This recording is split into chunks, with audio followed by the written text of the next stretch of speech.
Hello and welcome to Loquitur Gaming. I'm Zach, and today I'm going to be continuing on with my playthrough of Arydia. I haven't done a whole lot since doing the quick start guide, except I did sleeve the travel deck, which will shuffle up here. I also sleeved the threat deck, and I added the epic hunt cards to the decks that they're supposed to go into according to the rules that come in that box. It is a very small expansion. It's just a little tiny box. There is a figure box still in here, figure 720. There were some skill cards in there and a couple other cards to add to, I think, the event deck and job deck and foe deck. Yep. So just a little mini expansion, and one of the jobs actually did go into the active job deck, which has no other cards in it at the beginning of the game right now. So the only active job that we can currently get is from the little expansion. Okay, I think I'm just going to dive right in.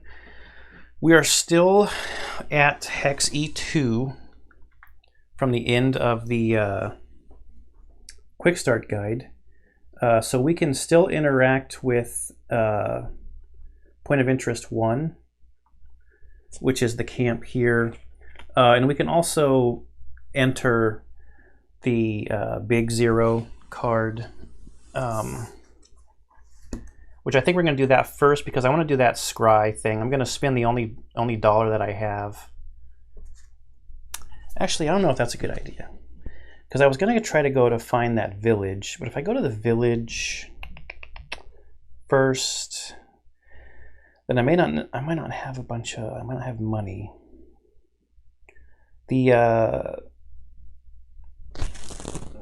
things that we were told was that there are some pests near Raggold Junction. So it says go west and then north, so I think it might be this one. But we were also told that there's a village north across the plains, and then you'll be at the gate, which there's like some fencing along the edge here and along here, and there's an opening here. And these are both plains symbols. So I think what that is saying is if we go across the plains, this would be the gate. So I think this is the village right here. What was it? Felsworn village or something. I might want to go to the village with some money. Or do I go to the village to see what happens with getting jobs? I'm still going to do it. I'm going to spend the $1 that I have and do the scry thing with this NPC. So we should be putting the board out when we enter the board. And we all go on here, closest to the Hex E2 pointer entrance. And I'm going to have Nira, our Feelish character, the purple one here, who's on Path of the Shadow, be the active player. We don't put this event token out because this is a cleared board already. So we're going to go up here and talk to this NPC, and everybody's going to be a part of the conversation. So what we're doing is this scry here at the bottom. Choose a key card you have and then draw event.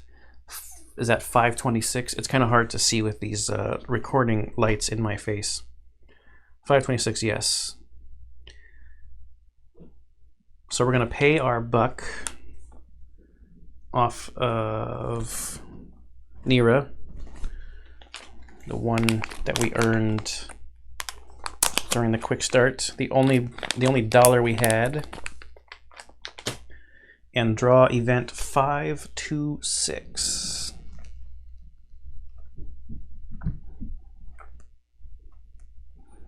I really enjoy sandbox games like this. You know, like Seventh Citadel, Seventh Continent. What else? Anything like this that's just like really sandboxy, where you can just kind of go anywhere. Lands of Galzier, stuff like that, where it's not super scripted.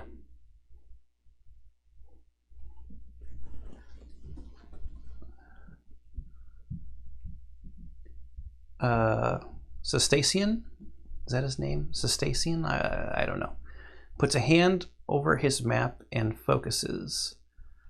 Oh, so the key card I was going to do was the one, since Nira's the one that had the dollar. We will look at the key card that she got. It is key FE, the lucky coin. There are two. There are two that say FE. So find key, then flip to decode. If the scry code is question, get your dollar back. I'm sorry, I can't find any trace. If the key you're looking for isn't on this card. It is, but there's two. Use the scry code with the two charts below to find which hex to take the key to. Use the first two characters, hex letter, okay. Corresponds to a card in the travel deck. Oh, what does that mean? I think that second one is one of those ones that says it corresponds to, yeah, it's that one. On the move. These codes mean the key corresponds to a card in the travel deck. Okay, well, what is the first one? The first one is like a little wavy and then an R. So it's that one, and the R is D. Let me add it to my notepad.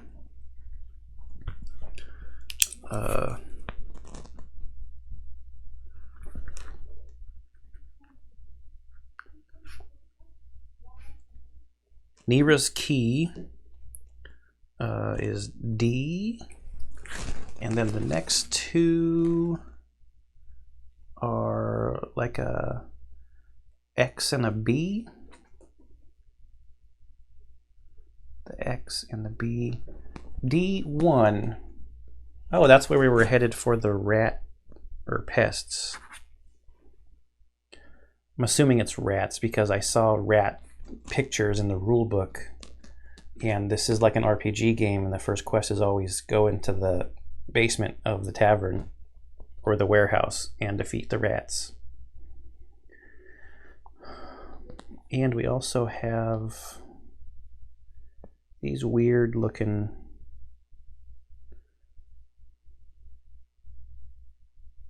ones that say on the move.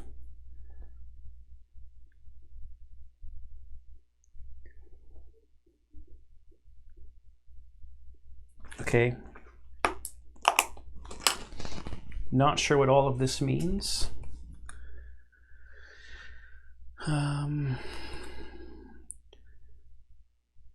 Find which hex to take the key to. Okay, we got hex D1.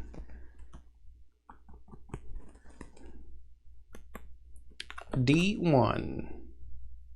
And then we put this back in the event deck, I'm assuming.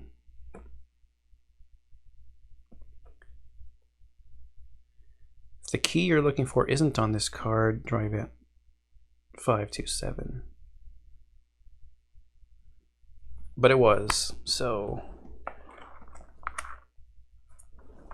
we don't have to worry about that. Okay, that's all I wanted to do here, I think. Yeah, I think we'll just go back out to the world map. So everybody moves by the hex E2 pointer, moves back out to the world map. We will put that away.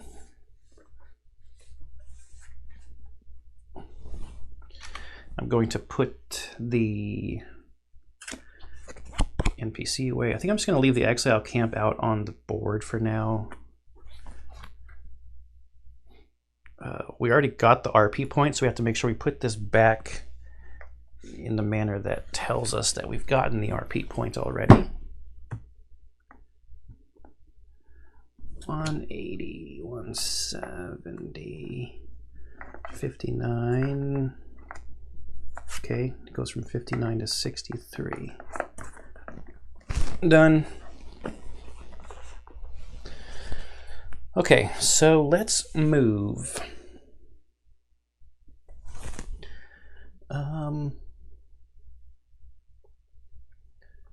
Place a party token between the connected adjacent hexes. We're still gonna go to the village, so we're gonna go up that way. And we crossed a plains. We crossed a plains symbol. So we draw the top card of the travel deck. And plains, you enjoy your travels, taking in the sights. Nothing bad. I'm just going to do discard on the bottom like face up, so save some table space. I guess I could use one of my business card holders for these things. Would that save me some table space? Maybe. We'll deal with that in between episodes. Okay, so then we end up on the next tile. And that's really it. There's nothing I want to interact with here. But I do want to move over here now. So we're traveling on road. We can go to an unexplored hex because we have all three of our travel tokens are not exhausted. They're all face up. We're traveling on road, so we draw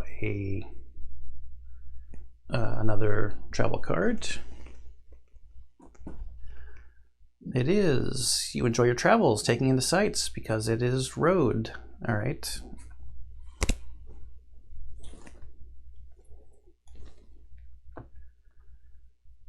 And it is a brand new hex.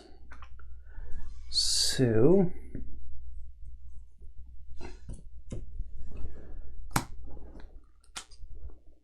it is Felsworn Village. So the only symbol is road going back out that way. It would be big 1, there's a town, and point of interest 3.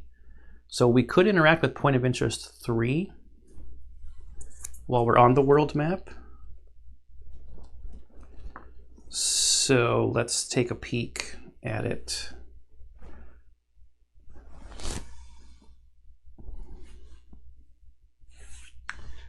Point of interest 3.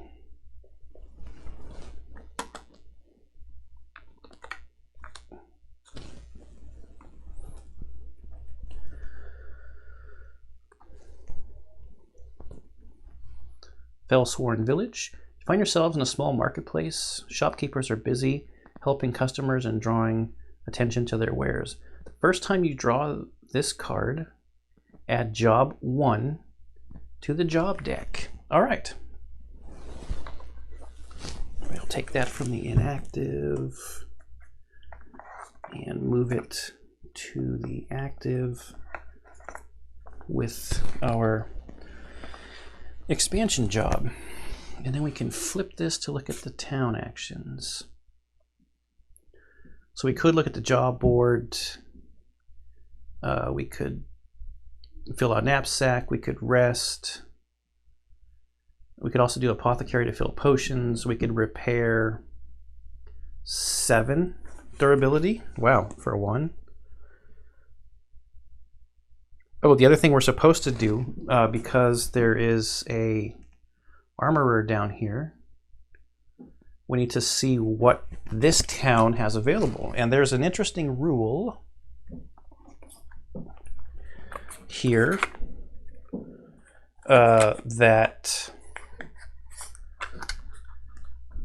this is the item that this town is going to have forever. And once we buy it, it does not replenish with a new thing. I should have gotten like a bag or something, because I'm pretty sure we're supposed to just randomly draw this. This is Armorer.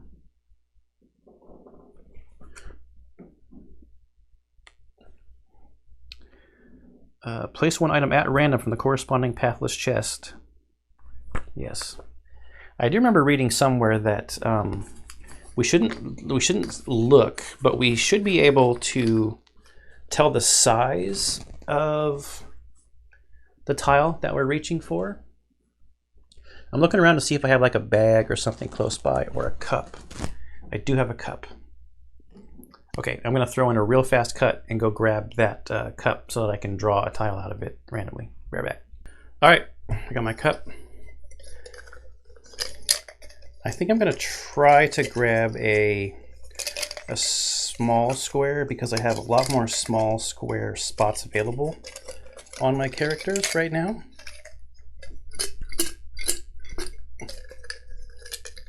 Is that a small square? Nope. The big ones are getting in the way. This is a small square. Wrapped potion. Made of old clouded glass, the wrap helps with the grip at least. So this is available for purchase in this city. It is a healing of 2. Our current potion heals for 1. I don't have 3 bucks to buy it anyway, but I was just doing the draw to establish what this particular marketplace has up for grabs for my playthrough. It also suggests to keep it in like a sleeve so that that town, I guess when you put it away, I'm just trying to test out how it feels. Yeah, okay. Feels fine. I'm not going to do the job board just yet. I want to go into the tile, and it was big 1. So we're going to enter big 1. Felsworn village. A quaint village lies before you. Smoke drifts from chimneys, and you can hear sounds of merriment coming from the nearby inn. A grizzled guard eyes you warily as you approach. Flip it. We have a point of interest. We're coming in off of hex F1. So we need to get as close as possible to that.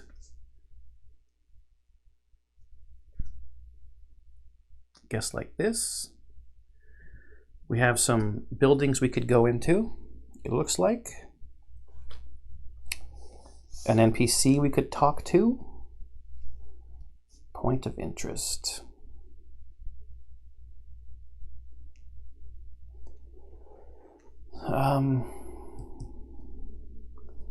This one I kind of am curious about because we wouldn't be able to all get adjacent to it. I think we'll check out this building first. So I'm going to start with having Tippy be the active player. We'll go here and like this. And it is small 4.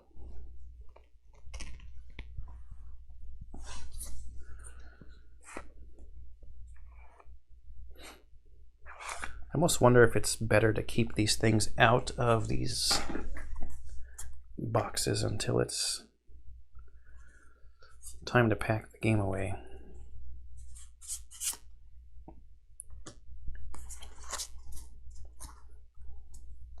As long as I don't knock it over. Small 4. A pungent aroma fills the air of this small shop. Despite the strong smell, the shelves of the store are bare. The shopkeep is here, sweeping the hardwood floor. Then flip it. Okay, it overlaps. And there's little connector. There's little connector icons on where it should connect. It's a pretty dark tile, but it's right there, and it connects with big 1 right there. And it kind of makes sense from the art too. You can line it up from the art. Okay, so there's an apothecary here, and we found another NPC. Well, let's just go in and talk to this NPC. All of these squares are just normal borders and look like fine places to stand. We will interact with NPC 11. What is this action actually called? In a location, is it explore? Or maybe this is maybe it's interact because we're in adventure mode. Maybe that is the right word. NPC 11.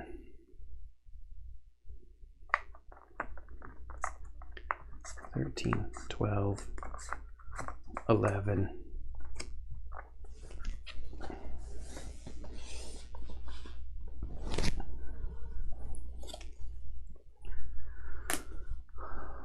Hala the herbologist, a halfling woman, sassy demeanor, and a nasally voice. A dark-haired halfling stops sweeping and glares at you. Well, I'd ask you to buy something, but I'm out of stock and my shipment of herbs has gone missing. Besides, you look like you might have spent all your money on that outfit. Speaking of which, are you one of those exiles here to help? I will ask about the herbs first, and then we will ask about... So it sounds like she might have a squill for us. Herbs. A caravan coming from the town to the west is 2 days late. They were bringing a shipment of herbs. Why are you asking anyway? You one of them exiles here to help? Okay. Well, you don't look too helpful, and you're obviously a bad sort, being an exile, but those herbs aren't going to find themselves. If you can bring them back here, I'll give you a squill. But no more. Let me know if you need some directions. Directions would be nice. I have little faith you could even find your way out of a puddle. All the same, you should follow the road to Raggold Junction, then take the fork that goes west. That's where I'd start. Good luck. I think you might just need it. All right, so Hala.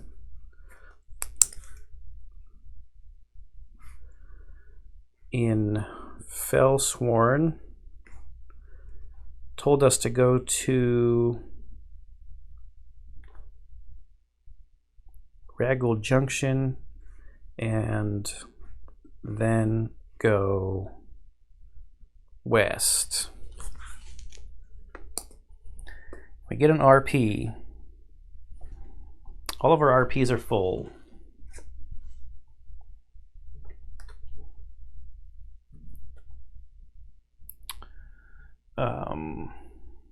I don't think I need to do anything else with her. I'm just going to keep her off to the side for now. Let's switch to having Nira be our active. No, we'll use Piley to go into this building. It's long 2. I'm just guessing that LNG stands for long.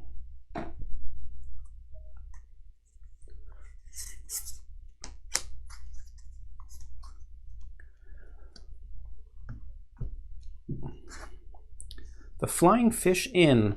The smoky interior of the inn bursts with life and sound. Villagers talk loudly over mugs of ale and ice-cold cider. Outside the window, you notice a boy jumping around and playing near the water.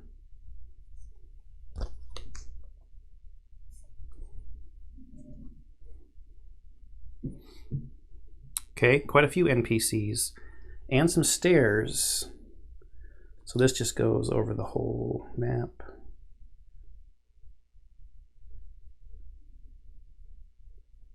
All right. Maybe this inn has rats in the basement that need to be cleared out. We will go talk to the person who's behind the bar. NPC 8. I'm afraid I'm going to be missing out on all these role-playing points.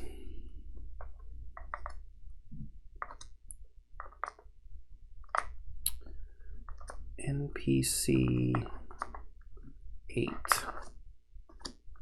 I guess I could do something to try to an attribute check.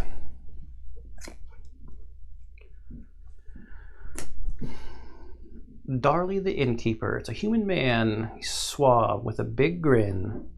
A man with greasy black hair and bright blue petticoat is here, tending the bar.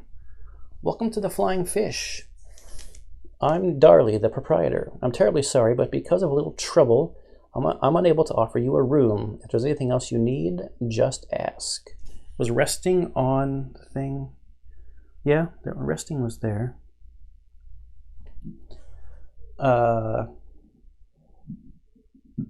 We will ask about the room first and then trouble.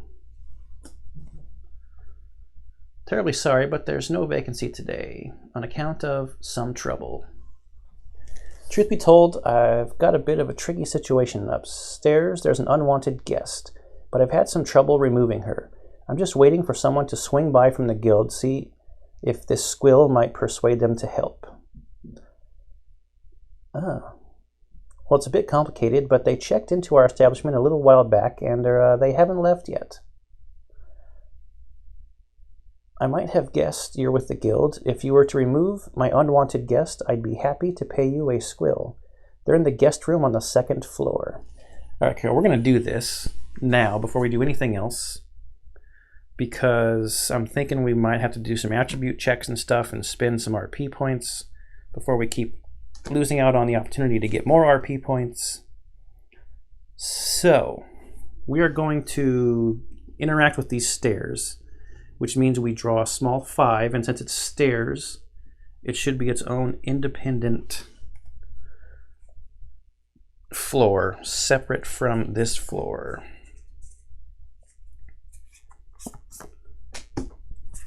Small 5. A cold upstairs. The 2nd story of the inn is strangely cold. Your breath fogs as you exhale. The noise of merriment below sounds unnaturally far away. Even the windows are cloudy and frosted over. Okay, that's weird. Interesting. It kind of looks like a ghost.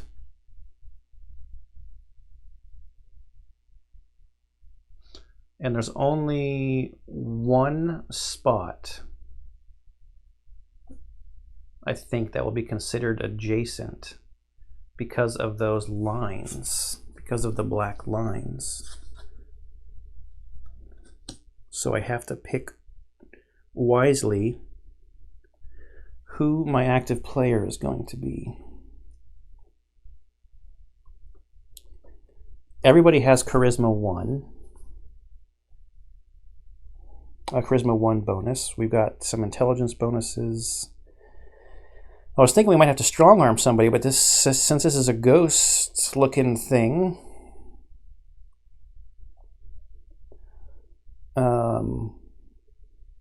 yeah, I don't think those borders make it count as being adjacent. Page 21. Solid black line cannot move through blocks ranged melee in area. So that's talking about attacks. Adjacent 18 and 20. Adjacency. You're adjacent to anything in your square, in a square that shares a traversable border with your square, or if it's in a corner of your square. Yes, because it is not traversable,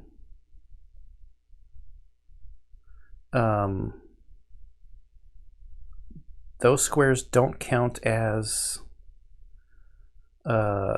being adjacent. Somewhere it talks about there are 2 types of traversable and 2 types of non-traversable. Or untraversable is impassable and wall. Yep. Okay, interact with a non-player character. As an action, you can initiate a conversation with an adjacent NPC. Other exiles may move adjacent to the pointer in order to participate in the conversation. Yes. I don't think everyone can participate in this conversation because there's only one adjacent square. So, the Fae, Piley, should we have Piley do it? Everybody has an RP to spend. Tippy has intelligence 2. Whatever. We're just gonna have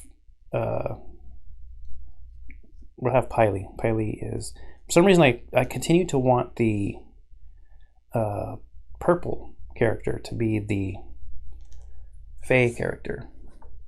But that's the Path of the Shadow color.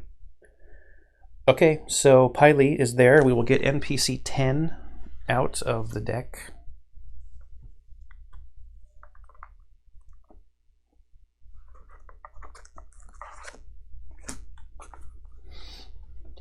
I do have to say, I think this would be a great game for a group that likes role-playing, like really likes D&D and stuff, because I can see how you could really have a good time with the interaction of the stories and talking about the different things.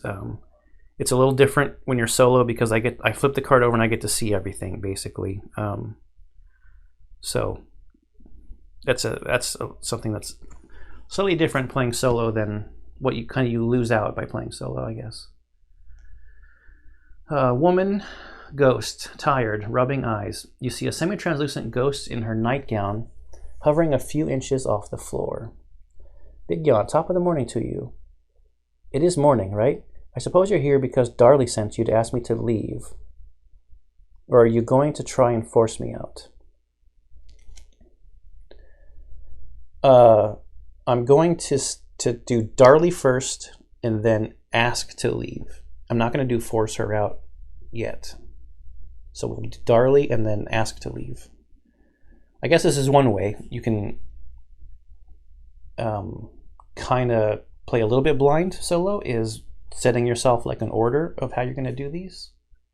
So Darley asked to leave. Third would be force her out if we even need to get there. Darley says, the proprietor here at the Flying Fish. He's been begging me to leave every day for weeks, but I'm not ready to go just yet. That's interesting because I guess you could have just not talked to the guy and gone up the stairs and explored first without knowing that someone was up here. Ask to leave. Throw head back and laugh. The ghost throws her head back and laughs. Okay, you got me. I'll leave, but first you need to answer my riddle. Okay, and we're not going to get a role-playing point because we're full. We have to draw event 2.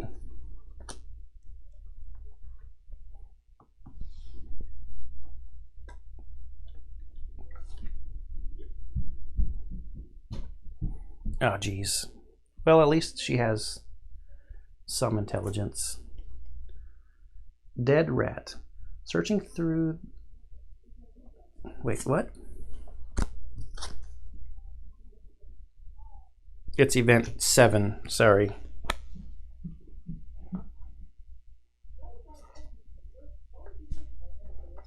5, 6, 7. There we go. The ghost's riddle. The ghost clears her throat, then begins reciting. I never was, am always to be. No one ever saw me, nor ever will. And yet I am the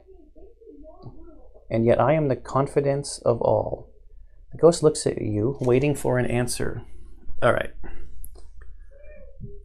The ghost clears her throat and begins reciting. I never was, am always to be. No one ever saw me, nor ever will. And yet I am the confidence of all.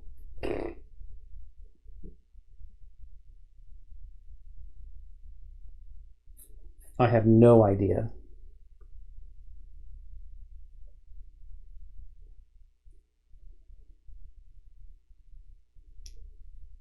I never was, am always to be. No one ever saw me, nor ever will. And yet I am the confidence of all. The confidence of all. I have no idea.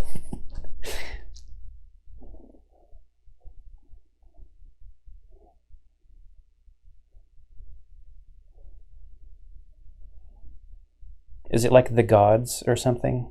I'm going to say the gods. I have no idea. State your answer and then flip.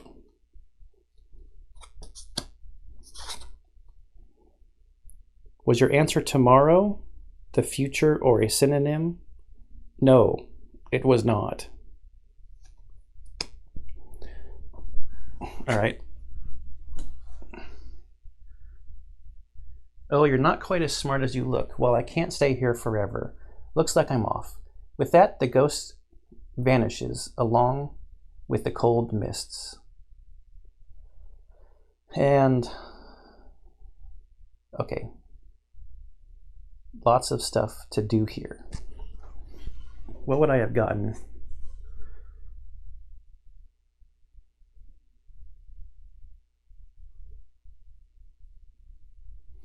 So since I failed, there's an event that changes state.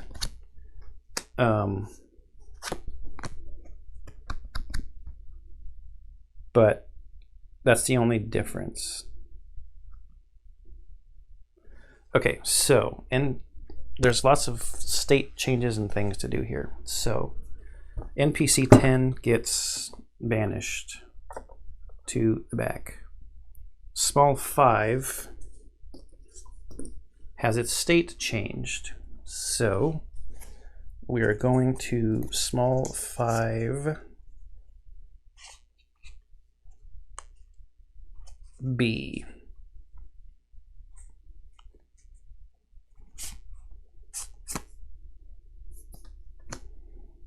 And small 5A goes down into the inactive.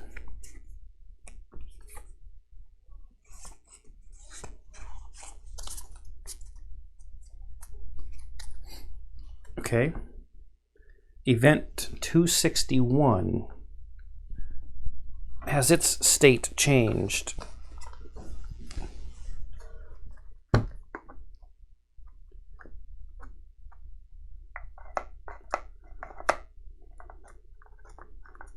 To 61.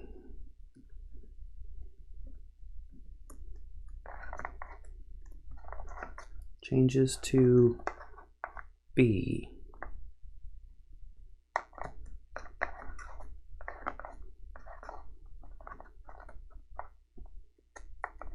We put A in the inactive.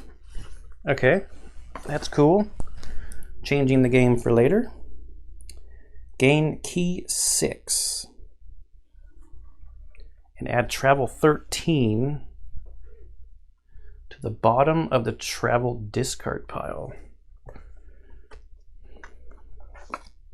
Travel 13. Oh, we must meet the ghost outside or something.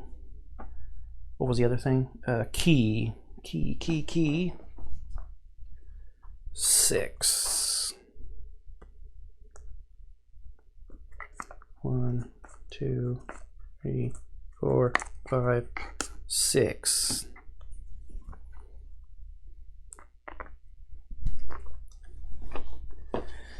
All right, lots going on. I didn't use my RP points.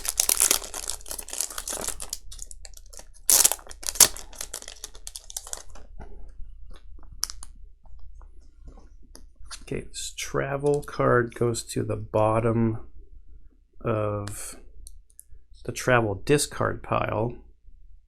And I'm not even going to look at it. We gained key 6, which is a room key. The room key for the Flying Fish Inn in Felsworn village. It belonged to the unwelcome ghost guest. Keep this card in the party inventory until you find a card with the exact text, Darley the innkeeper. Okay, so we know where Darley is. And we got upstairs of the inn. The strange coldness has lifted, replaced with cozy warmth of daylight. Flooding through the window, the sounds of merriment drift up the staircase from below. And I think we were something like this. But we're about to go back downstairs anyways. Then banish this card. So event 7 is banished. All right, well, let's go take the room key back to Darley, the innkeep. So we're going to interact with the stairs, go downstairs, and then come down over here. Interact with Darley, so we trigger our room key. Then it says, then draw event 347. 347.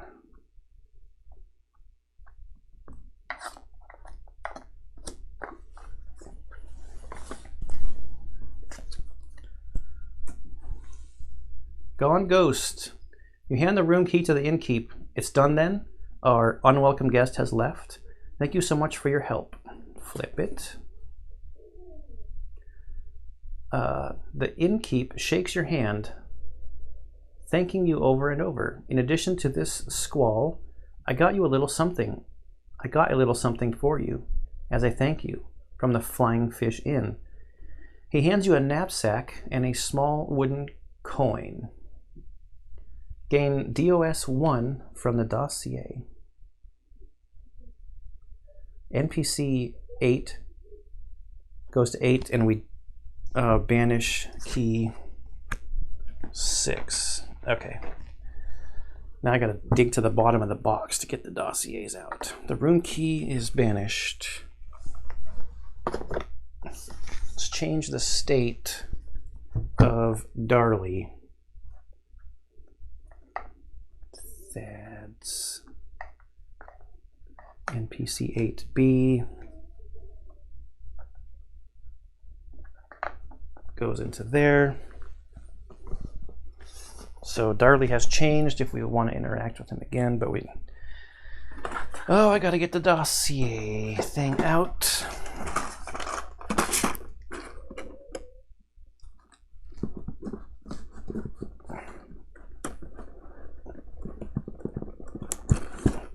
Of course, it's also under one of the figure boxes.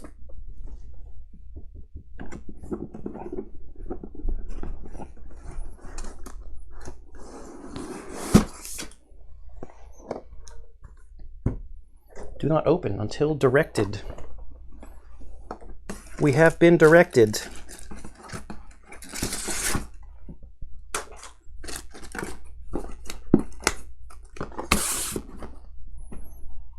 All right.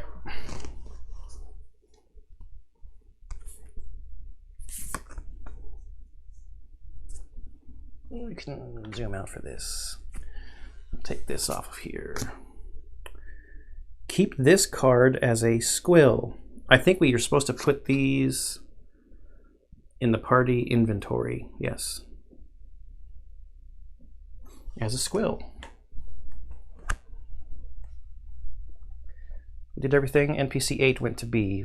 We discarded that. We're getting DOS 1. We got our first squill. We're winning. We are winning the hunt. Whoa, what the heck is all this stuff? Whoa. DOS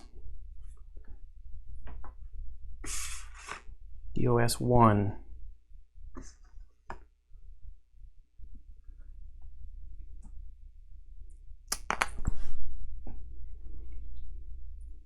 Oh, so we got another knapsack.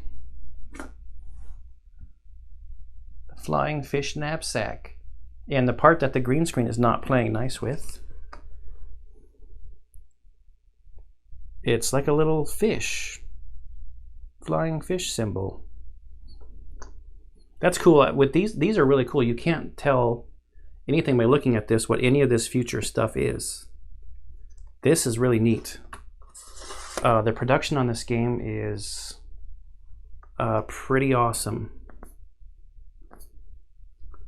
This must all be like rewards and things from doing things. I have no idea what the heck these are. Maybe these are titles. Or more nicknames or whatever. Okay, that was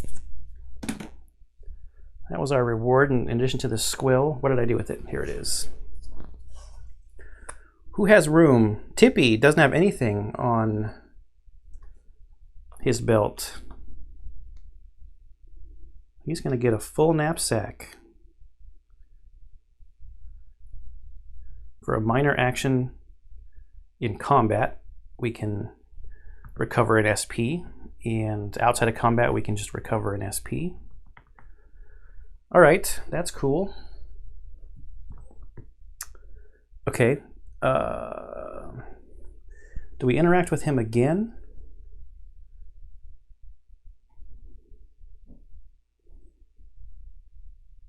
Or do we talk to, we still haven't talked to this NPC. The little boy outside. We might as well. Let's just see what he has to say now. Dolly is here, tending the bar. He smiles as you walk up. Welcome, friends. You've taken a great weight off my shoulders, getting rid of the ghost.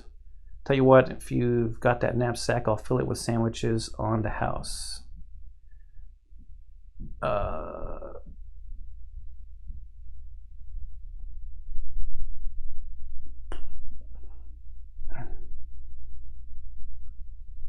Doesn't it come filled up?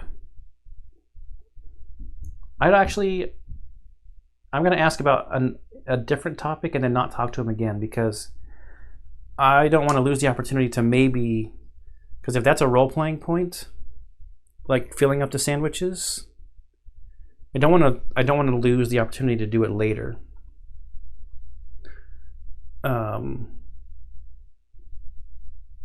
So I would ask about any other topic, and we won't advance any conversations with Darley just yet.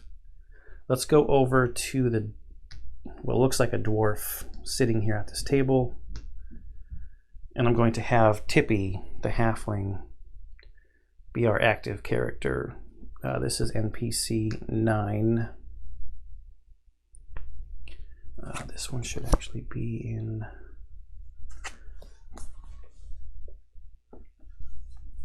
the thing. Since I'm getting it out, I'm just going to put it back. POI 0 and NPC 11. We already got our role-playing point from. It's a very interesting method of keeping track also of who you've sort of cleared already on the direction that it goes in. Okay, there's NPC 9.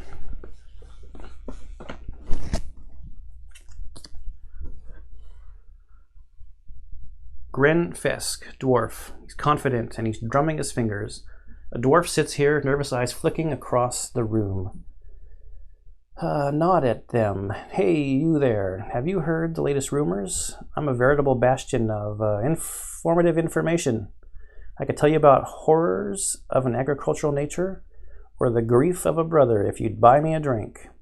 I don't have any money, so we're going to have to come back to this guy later. So I'm just going to put him back while I get out NPC 6, who is the little boy.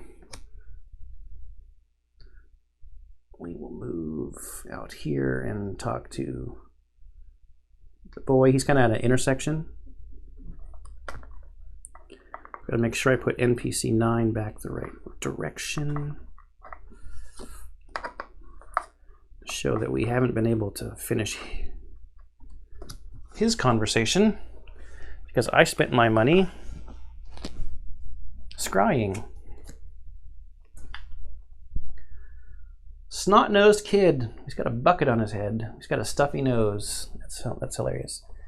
A halfling boy jumps around wearing a bucket on his head. I'm a warrior. Watch out. I'm in the middle of a big battle. Battle.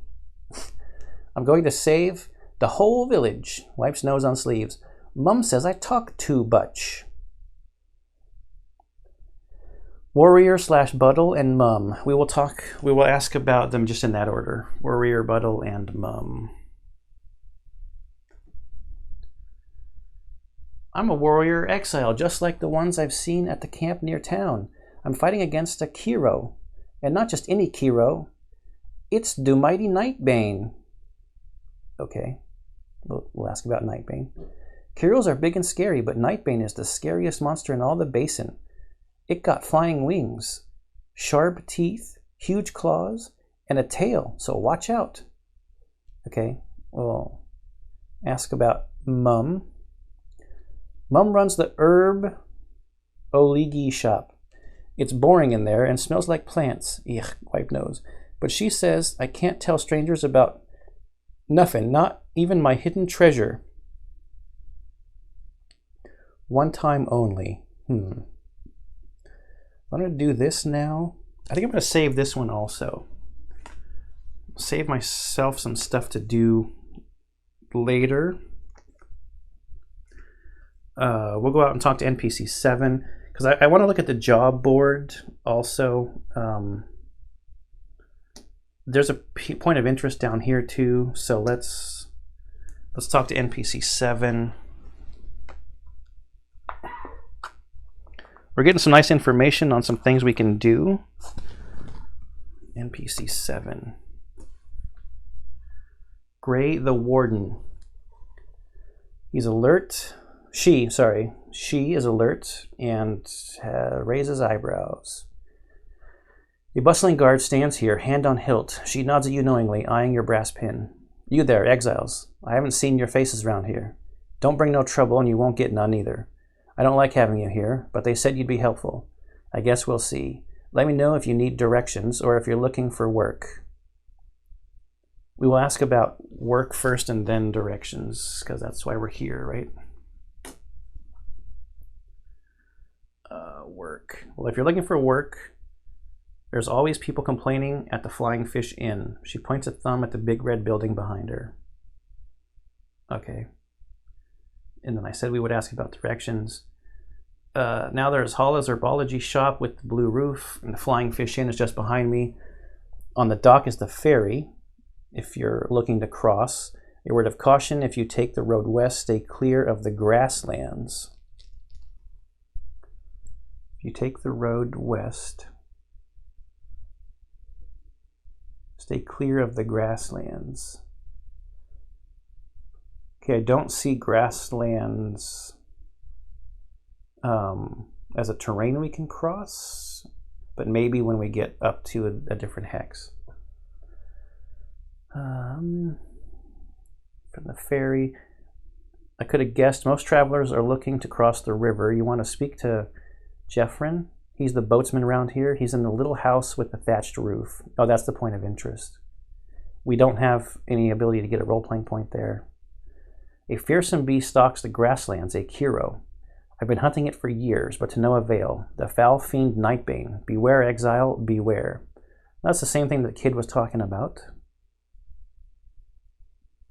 What river are they talking about crossing?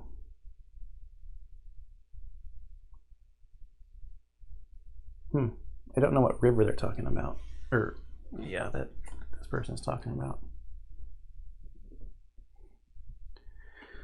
So not a whole lot there.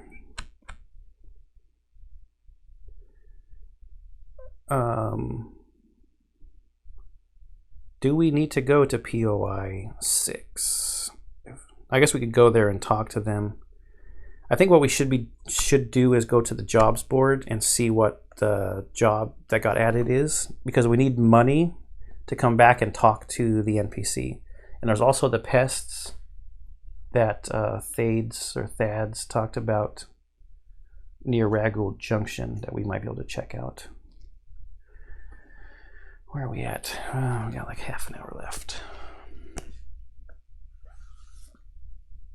I can't get this RP point again.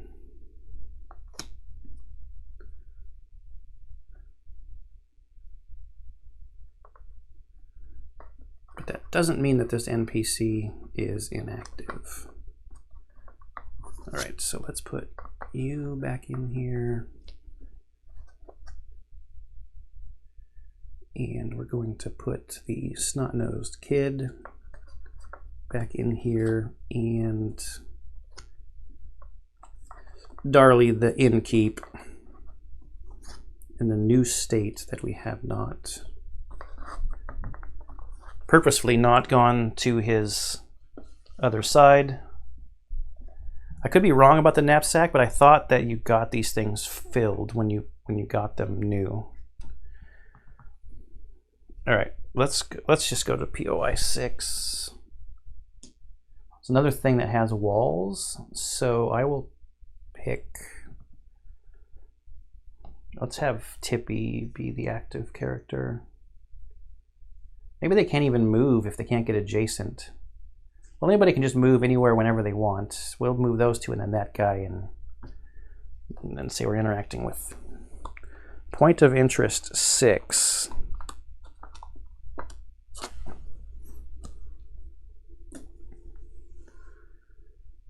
You're standing before a small shack. There's a sign painted of a fairy with a man punting. The door here is closed, but has a small hatch on it. The sign reads, "Knock for service." Okay, we will do that. There's no response. You wait a few moments. Don't hear anyone inside. Perhaps they're not home right now. Put this card back.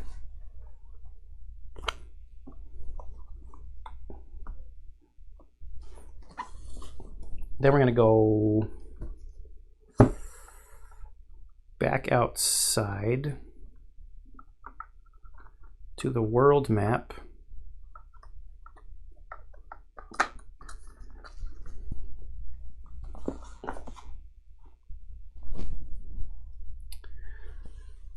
I'm not sure if we actually have to do this or not, but we're going to go to hex F1 to interact with point of interest 3, which is the village card, to then select a job from the jobs deck. So small 4 and 5. We go to the adventure tile.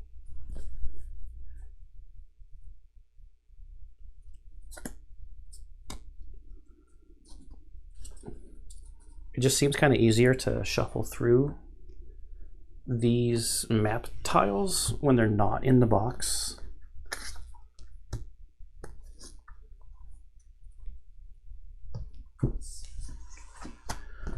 And of course I still have the big ones in the box.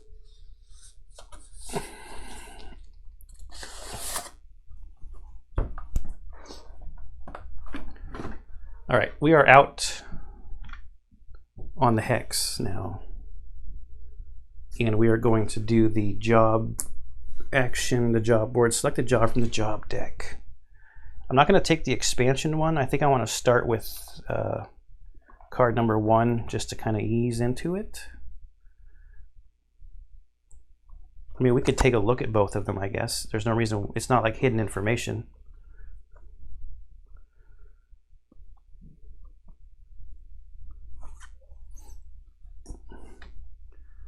Gather bird root. My supply of bird root is running low, and I can't make my tea without it. It's not difficult to find. Look for yellow flowers growing out on the sward. I just need you to bring me a basketful. Travel to the sward. While there, you can spend a SP to search for bird root, and that would be a wisdom check. We place 1K on this card for each success, up to 3 maximum. You may search as many times as you wish if you can pay the SP. Return to Felsworn Village and claim the reward, and job 14 to the job deck. Then banish this one. What does that say at the bottom? Oh, our loot would be all the K on the card. there anything on the back? Nope, it's just the job deck symbol. This one is Force of Nature. A wild mage has been spotted in the grasslands, sending tornadoes at passerby.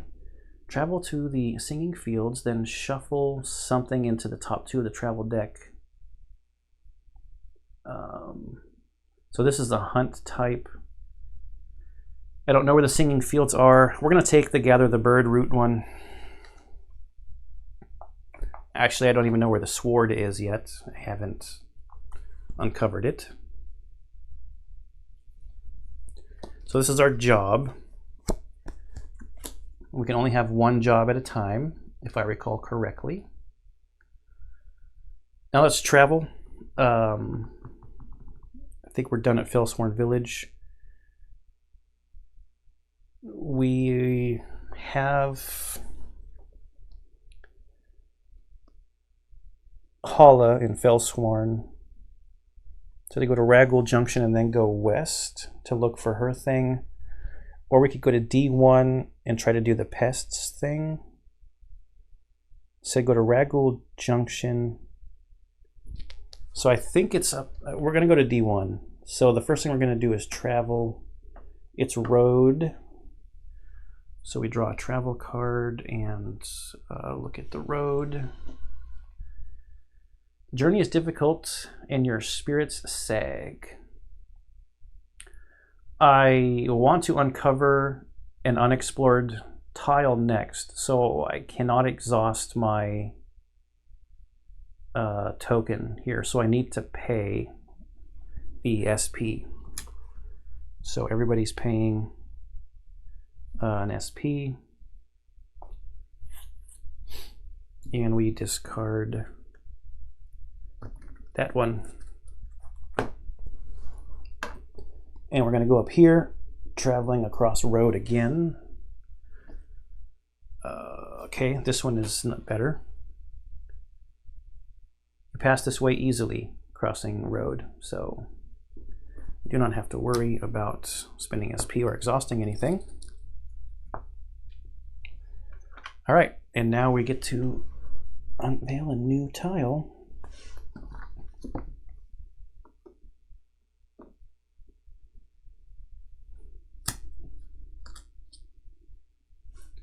The Winding Shore.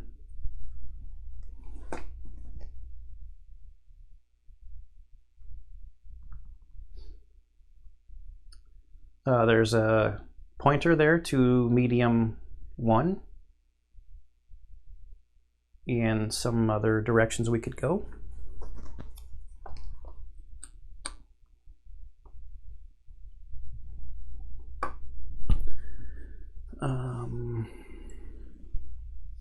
We're going to do that. We're going to interact with the pointer medium 1 to go down onto that card, that terrain card.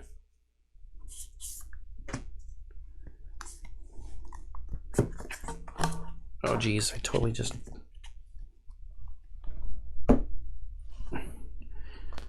dropped my active thing and medium 0, the practice field.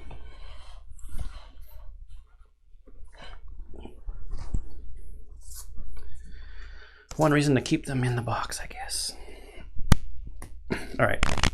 You see a small cottage, smoke coming from the chimney. It appears peaceful, but you feel apprehensive as you approach.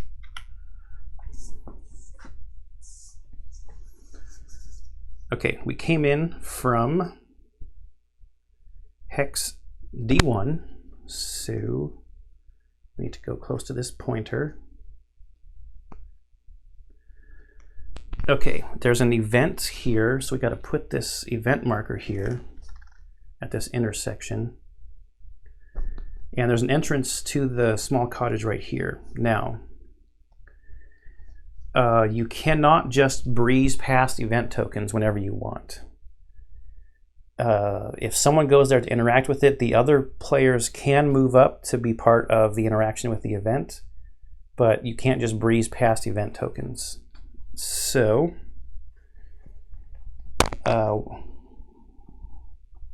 We will do this and get adjacent to this event. So obviously they wanted you to trigger this event before you could even go in the house, because there's all walls back here. There's nothing really happening, or no action down here.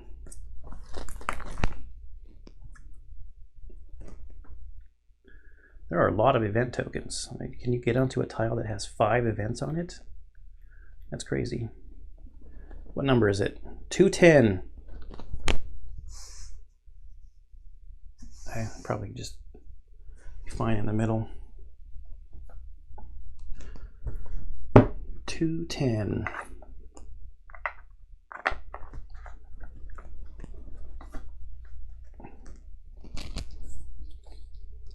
Thunder. Boom noise, high shrill scream. Lightning strikes not far off. And the peal of thunder is startling. You hear a blood-curdling scream coming from the nearby cottage. A shiver runs down your spine. You don't like this omen. What terrors await inside? Add travel 16 to the bottom of the travel discard pile, and then banish this card. Okay, banishing the card is easy. It's travel 16. 16, 16, 16. Are we going to encounter that thunderstorm? Travel 16. We'll get sleeved.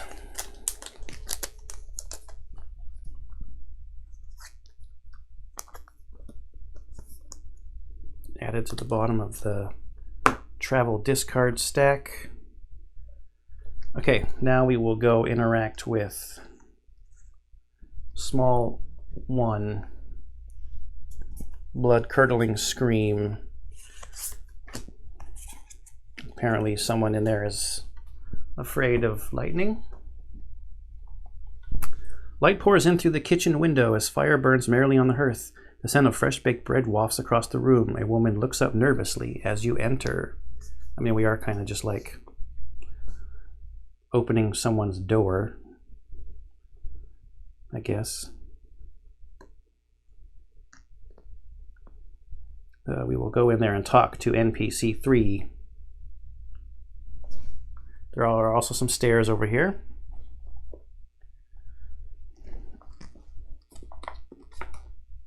NPC 1. NPC 3. Was there no 2? Or did that get banished or something? Maybe it got banished. Human woman, scared, biting her nails. Young woman is here, fretting about something. Oh, sorry for the scream. You must be from the guild. I asked him to send someone to help me remove these pests. I'm afraid I don't have any squills, but I could give you a reward. Yes, I want money. To go talk to the dwarf dude. Screams, pests, reward. I'm afraid I just want you to help me get rid of these pests. Yes. So we will ask about the scream, the pests, and then the reward. And we'll lose out on a RP point. Well, I didn't mean to startle you. I was in here fretting about these horrid beasts when, boom. I'll be okay, really, if you just get rid of those pests. Ah, the beasts. I've trapped them in the cellar. If you can kill their leader and bring me proof, I'd be happy to reward you. I don't have any squills, but if you help me, I have some delicious home-baked goods. No money. No money. Okay, so it sounds like it's going to be a fight. And we can't get the RP point. All right. Small 2. We're going to interact with the stairs, go down a floor. It takes a moment for your eyes to adjust to the dark. The cellar feels damp, probably due to the dirt floor. A slightly acrid smell is coming from the passage that twists away to the left. Passage? Oh boy.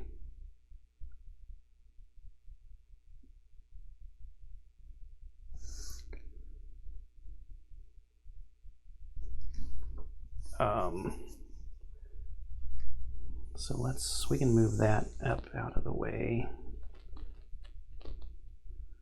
Have to be as close as possible to the stairs. I'll get over here and interact with long one.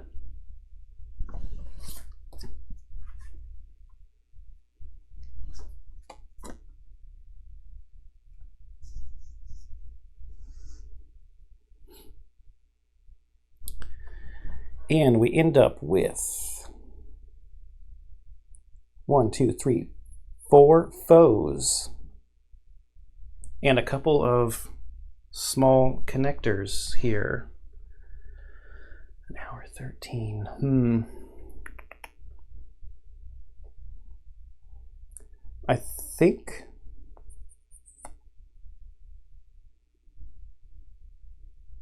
trying to decide if I want to do this fight in the next episode. I think I need to do that. Or I just throw in a cut. No, we'll throw in a cut. I have to take a break and come back later to finish this. But we'll do it all. We'll do it in this episode. So I'm gonna throw in a cut. I'm gonna get the foes out. Get their figures out. We'll get it set up. Because there's more than one, I have to get the colored rings and clip them onto the rings. Shouldn't take too long. But yeah, we'll do that fight in just a second. Okay, I think I have it set up. I did notice one thing that I did wrong. I had the long tile connected incorrectly. It was supposed to connect via this little connector here that says small 2 to there. Got the foes out. There are 4 of them on there. They are the rats that were in the rule book, so no spoilers there. And put the colored bases on them to match up with their cards. The cards all have different hit patterns on them. They do all share the same AI card because they're a mob foe. We can look at the back of one of them real quick. They're normal size. A red-eyed rat squeaks here, froth dribbling from between its teeth. They are level 1. Oh, I just realized that I have some of my characters on level 2 instead of level 1. Not really a priority right now, but I will definitely forget if I don't switch that now. We do need to shuffle the threat deck. The foes get to go first. And our first character will be, I'm pretty sure I had Tippy, the halfling scout, on the Path of the Wandering Explorer. So the person who explores, does the explorer interaction, is supposed to be the person that goes first if there are foes and combat starts. And I did flip that to combat. We got our combo and threat thing here at 0s. Okay, we'll cut there. Put the threat deck down. Whoops. I think I got everything set up correctly. So we are supposed to start with a foe turn, and the card is all foes, which would be the same thing if we got a mob card because there's no boss on the board. Okay, they have 0 threat. So they're going to, what is that, target the highest hit points. Yes, target most hit points, move 2, and bite. Target the highest hit points in range.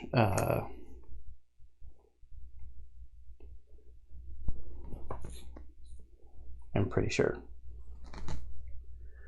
Green goes first, which is this one. Highest hit points.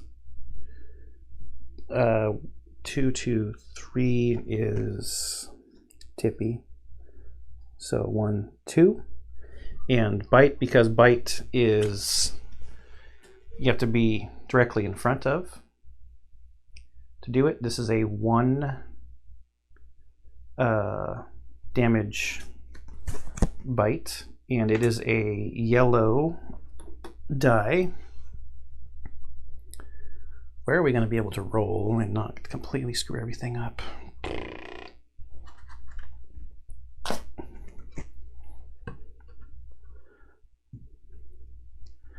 I'll try to roll into that corner. Okay, so we got the feet. No, not the feet. The pants, the legs. And so we will add a wear token to our pants on Tippy. Okay, brown goes next. Range of 2. I think I would go here and attack Nira, because everybody else would be out of range. I'm almost positive that's how targeting works. 23.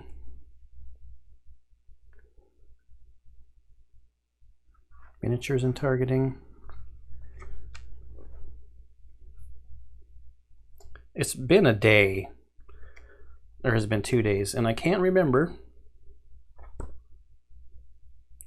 Let's just double check this. We're still learning. Everyone's still learning.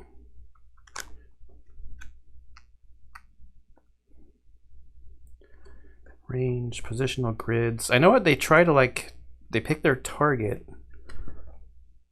Ability, movement, weapons, mainly ranged. Threat. Thought it would be easy to find.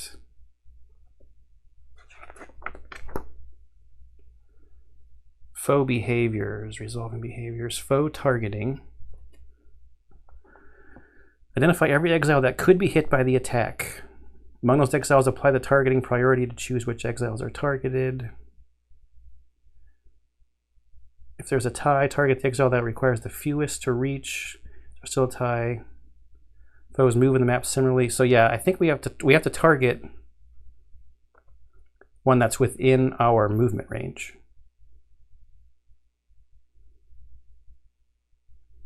Yeah, I'm pretty sure that's how that works. If I'm doing it wrong, let me know down in the comments below so that everybody who sees those comments can also know that I'm doing it wrong. But I think Nira's the only target because we only have 2 movement with this particular rabid rat. And then they're going to do bite. It is a 1 damage thing. And they're going to hit the right hand? No, the left hand. And we fortunately have some gloves on our left hand there. So we will take a durability hit for that. Okay, and then blue is next. 1, 2. There's a wall here, and then pink 1. Oh, only 1 because this is difficult terrain and can't move over difficult terrain. Okay, now we get to go. I will. Let's see, it's Tippy's turn. Tippy has the green rat in front of him. Do I have an attack that goes across the side? I do not.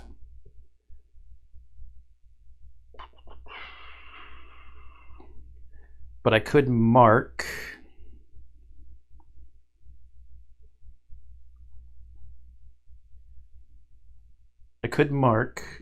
And then hope to get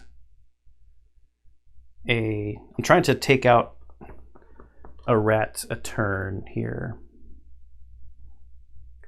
They didn't have a whole lot of movement with 0 threat, but they could very well get some threat quite easily.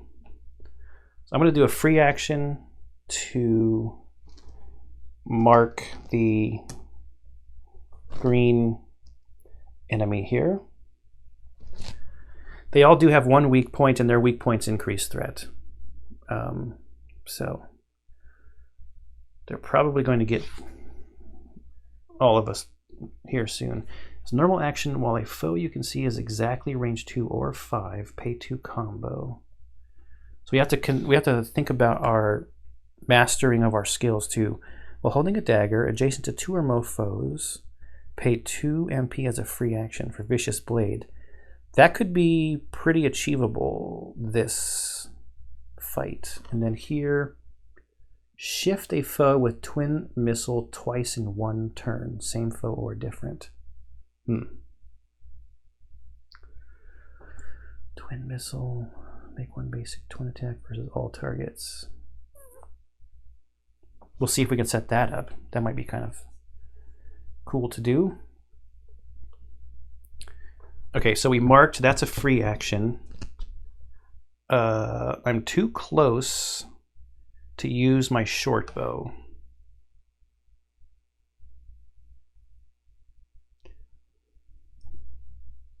But yeah, so I have to use my hunting knife.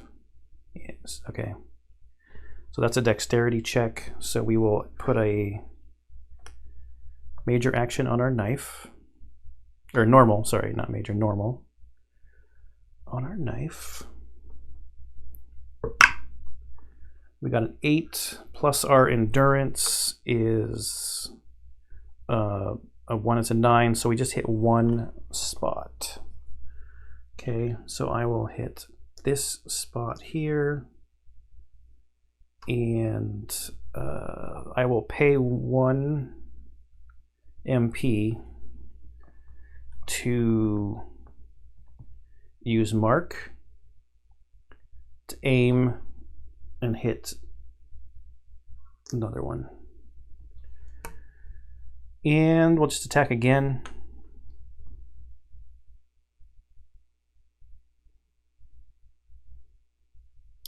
I'm allowed to do that, right? I'm pretty sure.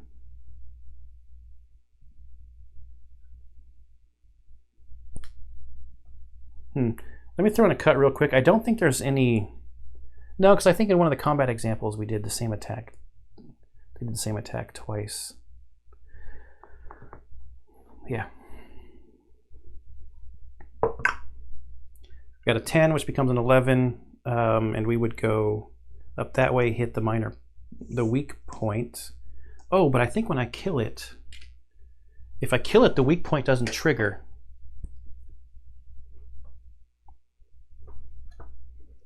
So that's good, right? Weak point.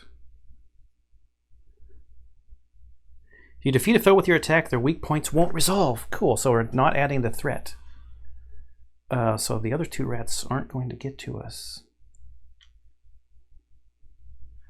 So foe 4 is, or the first of foe 4 is defeated.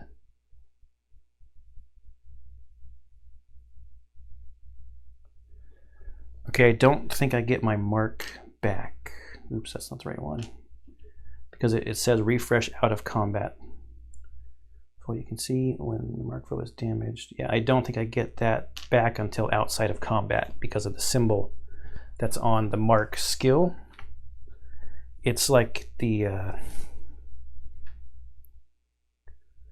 it's just like a kind of like half recycle symbol without any other icons in the middle of it. I should take a minor action to move. Oh wait, let me take this guy off the board. What was my thing? As a normal action, while a foe you can see is exactly 2. So or 2 or 5. I'm gonna move here.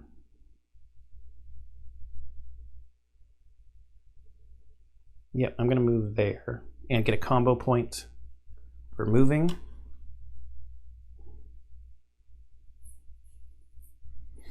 Okay, now it is the foe's turn. I've done all of my actions with Tippy. We draw a foe card. Oh boy. 3 threat. They're not attacking or anything though, or moving, just 3 threat. Which means they're going to try to get into a position. Oh man, 1, 2, 3, 4, 5. Okay. They can't get close enough to attack a bunch of people because they want to do frenzy. And that targeting says, let's target as many people as we possibly can. Moving 5 and doing frenzy. And frenzy has attacks everybody adjacent.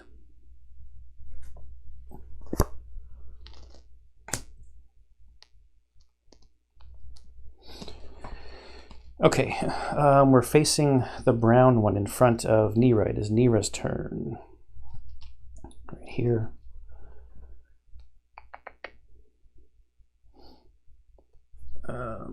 It has a crit, but that would be straight up.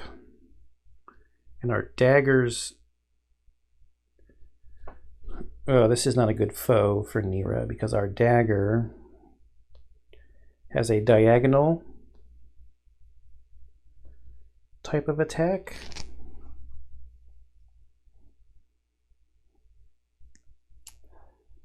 So I could throw my kunai though, but it has a range. It just has a max range listed of 3, so I could throw that. Ooh, if I did that and I got a 12 plus, I could actually defeat this rat.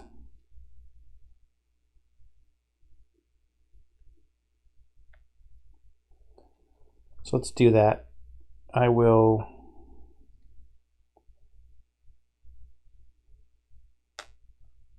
put an action on the kunai and spend the cube and throw it at the rat in front of me. Come on, big number, big number. Yeah, 14 plus my 1 dexterity. So we get to aim, go down because we got a 12 plus. And this guy, so we'll aim here, go down, go through the crit, and then that's all 3, and this guy is dead.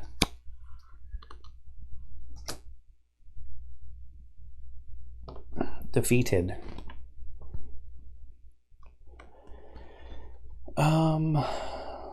Now I'm wondering if I should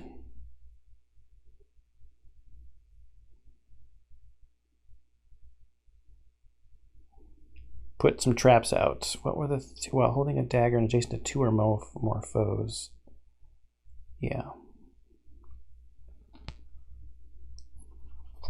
The masteries could be kind of hard to do. Just got to keep them in mind.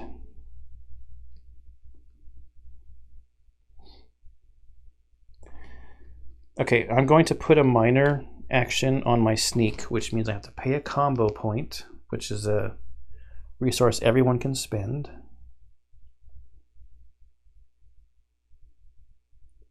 Which allows me to go hidden. And I can move up to 3. So I'm going to go 1, 2, 3. And I was here. And then I will put my last action to put a trap right here, a trap right here, because they have to go adjacent to me.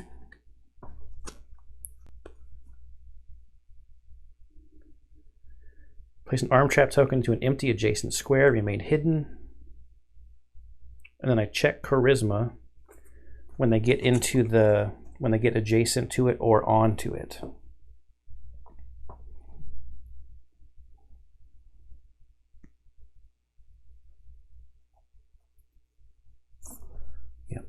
1, 2, 3, 4. 1, 2, 3, 4. I think I get to choose because I'm not visible right there.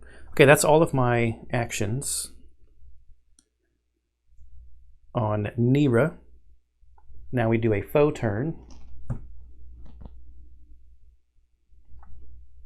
Boss or threat? Threat equals the number of exiles in the party. Okay, 1, 2, 3. Well, that plan didn't exactly work, did it?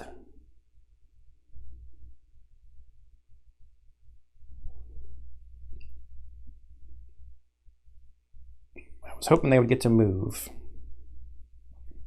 Okay, so we're going on to Piley's turn. Tines have a range of 2 to 3.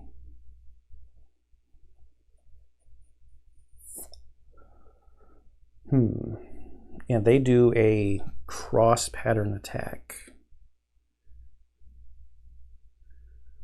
which would not kill the blue one.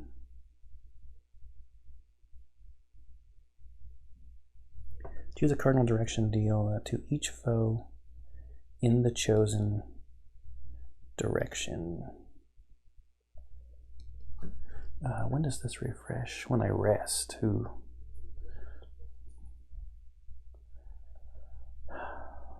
Twin missile.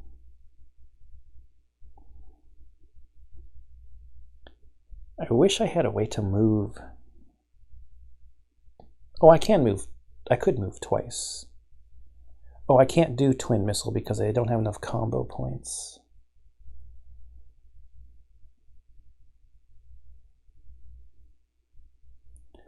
Not enough combo points.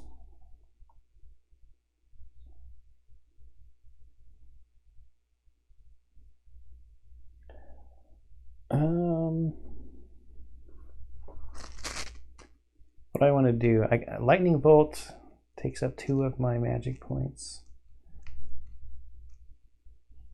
It seems kind of fun, so we're going to do lightning bolt. First I'm gonna move to go 1, 2,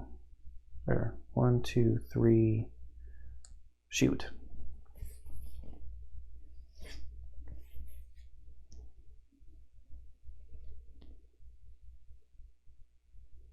I'll just move twice to build up some combo points. 1, 2, 3, because I don't want to spend my SP. I want to save it for traveling.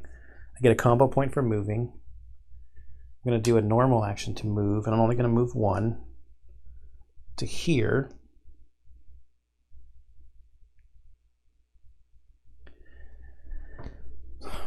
Then I'm going to do lightning bolt, which costs 2 MP, but then I choose a cardinal direction, and I just straight up do 2 damage and a horizontal to each foe in the chosen direction. And that goes until it hits a wall or some type of impassable terrain. So we're gonna just shoot it out that way. And lightning bolt does not impact my allies. Only foes take damage. It has unlimited range. It says it on the card. The cards are very helpful for your individual skills. And there's no roll for this. It just damages them. So for the blue guy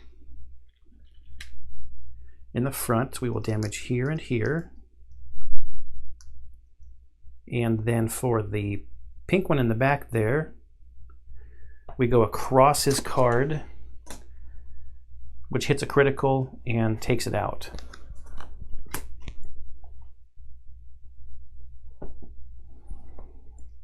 All right.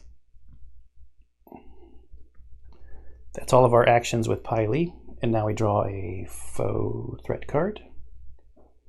Oh boy. Okay, so this takes us to a limit break. And they're going to activate because we are at the faux limit break. They get a +1 power token, which it says to use. I think it said to use wear tokens to remember that they have a power token, which is +1 damage basically.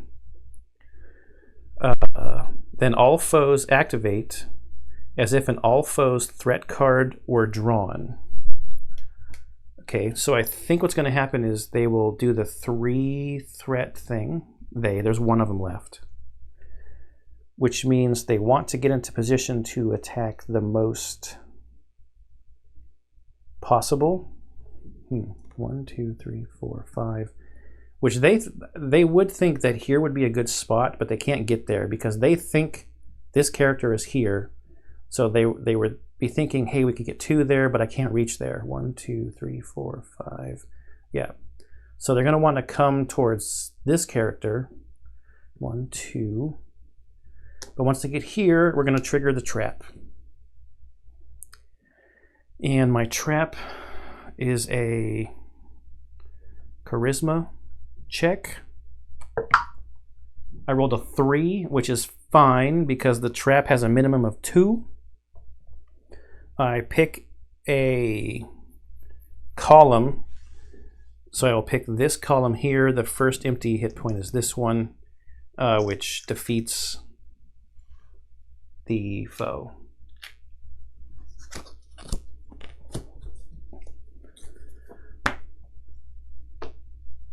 Okay.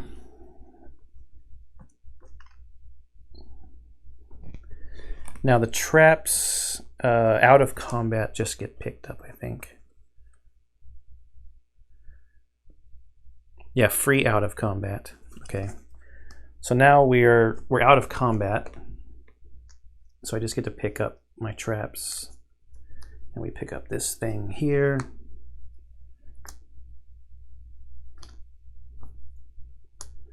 I'm going to reset the actions.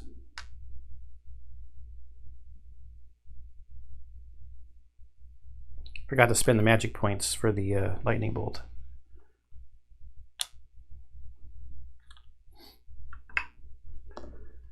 Okay, let's get this out of the way.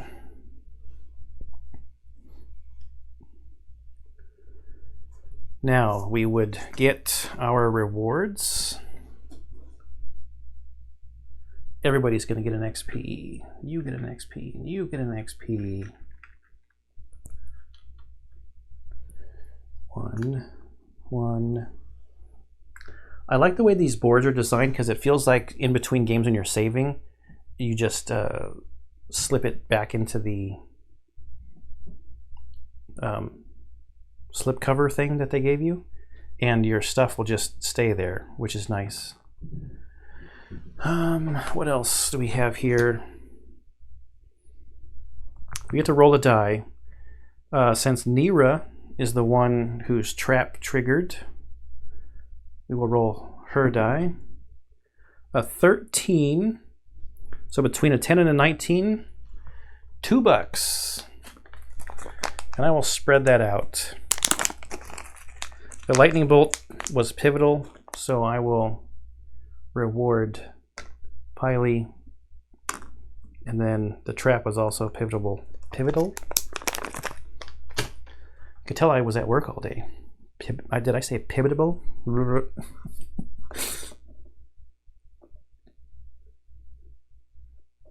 All right. Let's put the foes. I'm gonna put the foes back into their boxes later. Just get them out of the way. The threat deck will need to get shuffled out of the way.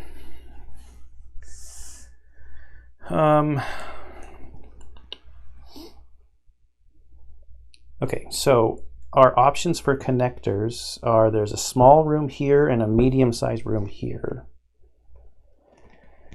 I'm going to have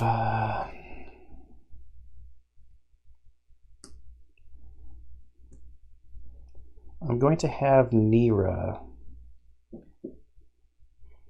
interact with the small room. What room is it?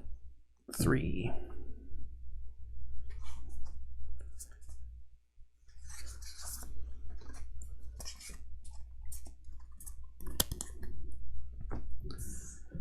Pantry has been ransacked by the vicious rodents. Crates of molding flour and rotten fruit lie strewn across the floor. Before I flip this,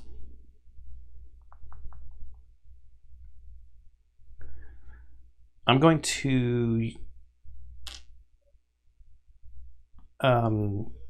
get an SP back from this knapsack over here on Tippy.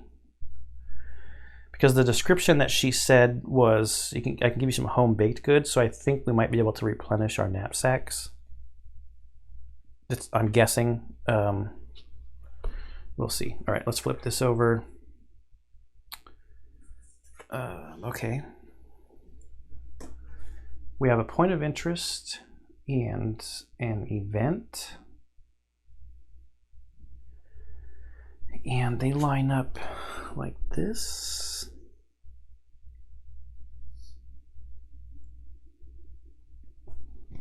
Gotta put an event token. Can we all get to the point of interest? Yeah, I want to do that first, I think.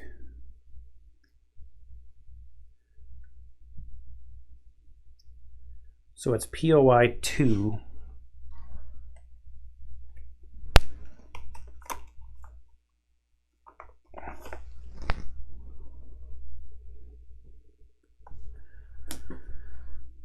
Ruined pantry. This once stocked pantry has been ransacked by the rodents. Wooden shelves scatter the room. You see a roll of parchment on top of one of them. At your feet are some scattered goods. I kind of want to see what the parchment is. I'm going to start with parchment and then goods, and then I'll look at the shelves scattered in the room. So parchment, goods, shelves. Parchment. Parchment crumbles and flakes as you touch it, turning to dust. You can't see it being useful. Bummer. Goods. Looking closer, you see cobs of corn picked clean by the rats. Bite marks cover the rotting tomatoes at your feet, but a loaf of bread catches your eye. Okay. So then, if I look at the bread, it appears fine from the outside. It has a thick, rustic crust and looks untouched by the rodents. You ponder if you should take it or leave it. If we leave it, we flip the card over. One time only, add threat 30 to the threat deck without reading it.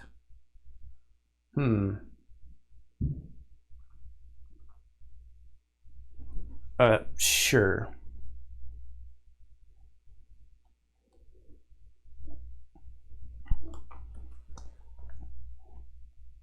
Threat 23, 25, 26, 30.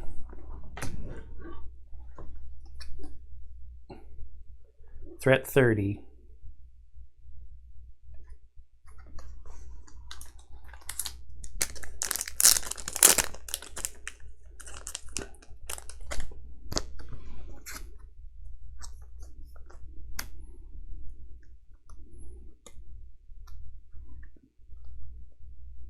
These are all the ones we used in the fight.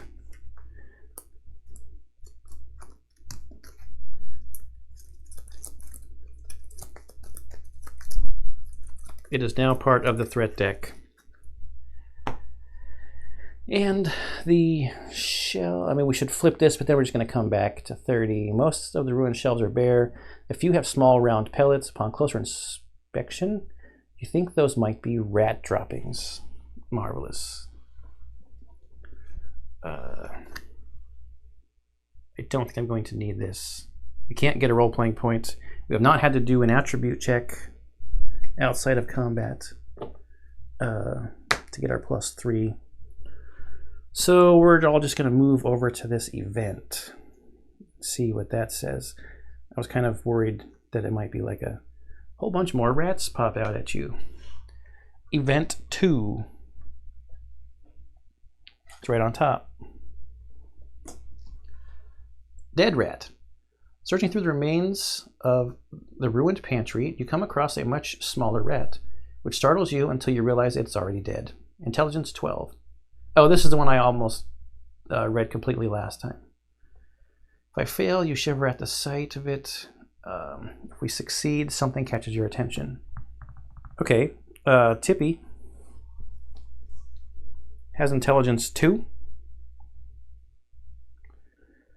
And we have some role-playing points, so let's roll. We failed with a 1. You shiver at the sight of the dead rat, however, you don't notice anything else. Banish this card without looking at the back. Dead rat is banished. That is a bummer that we can't reroll.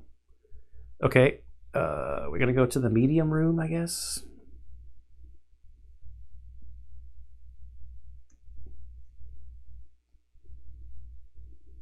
Medium 2.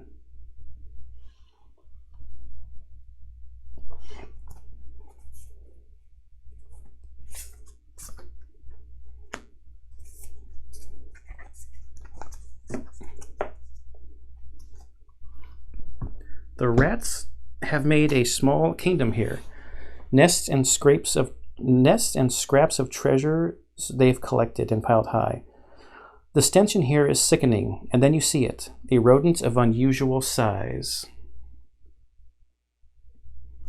Is that a Princess Bride reference?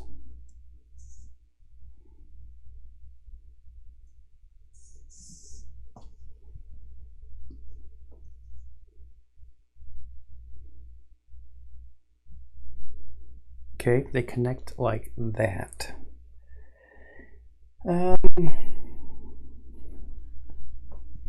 Our foes are back.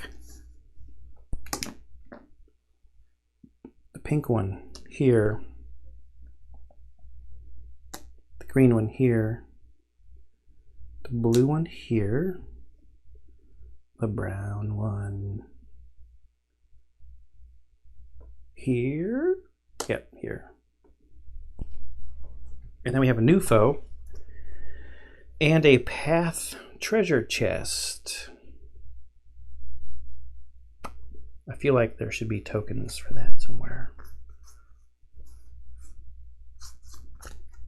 We're just going to fit these wherever we can.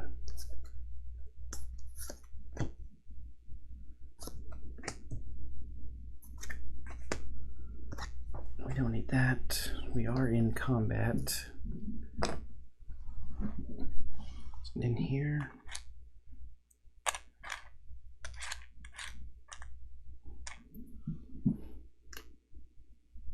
We get a treasure chest. It is a path treasure chest. We also have foe 5, which is probably the rodent of unusual size.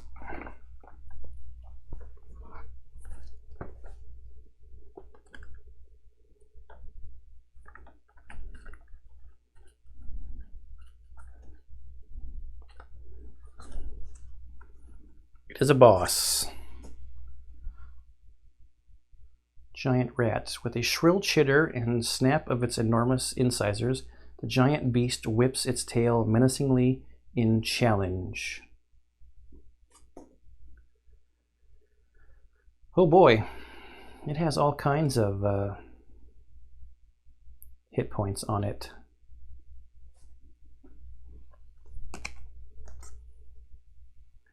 It's going to move a lot, chomp a lot, and whip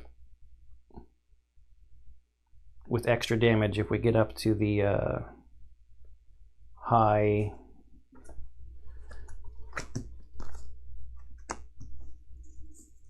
threat numbers. I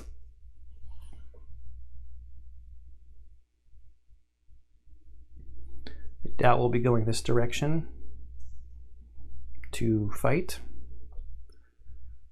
We can put foe 4 over here to move this even farther over. We reset these to zeros. shuffle our threat deck again real quick.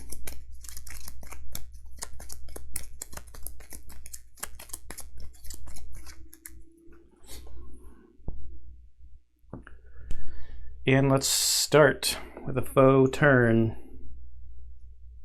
Boss, or... Oh, wait, you know, it would really help if we had the actual boss on the table. Duh. Where? Okay, figure 5.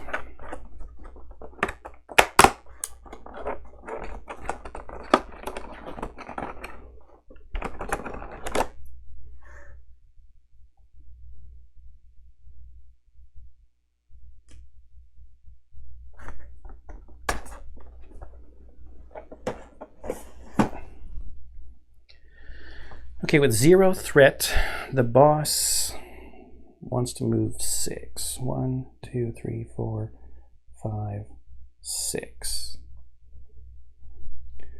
These are walls right here, so he can't go that direction. He could displace, because he's a boss, he could displace a mob miniature. 1, 2, 3, 4, 5, 6. I think he's just going to go 1, 2, 3, 4, 5,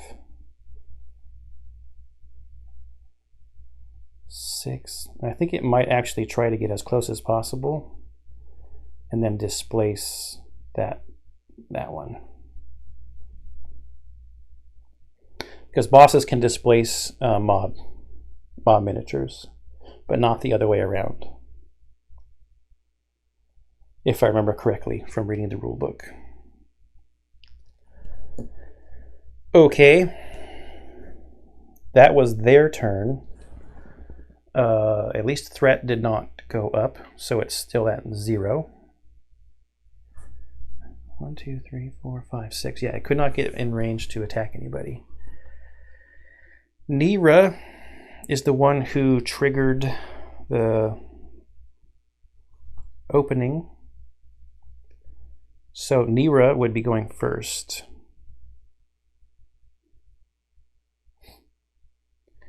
And I almost wonder if I should just ghost right now. Oh, but I could only put my... I could move 3 if I go hidden. 1, 2, 3. But I'd only be able to put a trap here and here.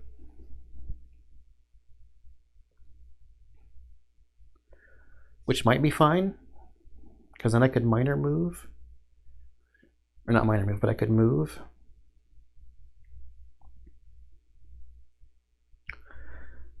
Let me...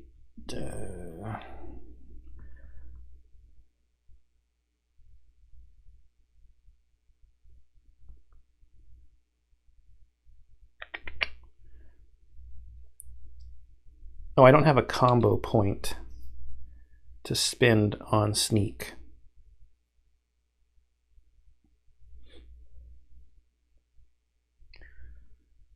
Yeah, so that's not helpful.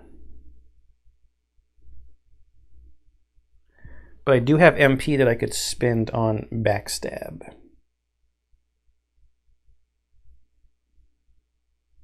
But I really would need to be hidden to get the benefit of that.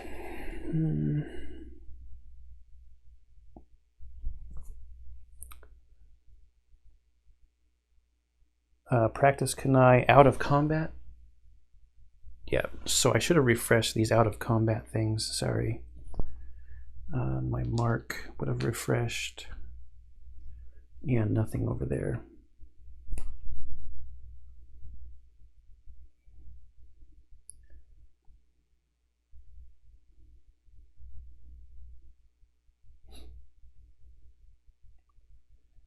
I guess I don't have to be hidden to put my traps out. It's just not a good place to put them out right now. 1, 2, 3. I could minor move to get the combo point.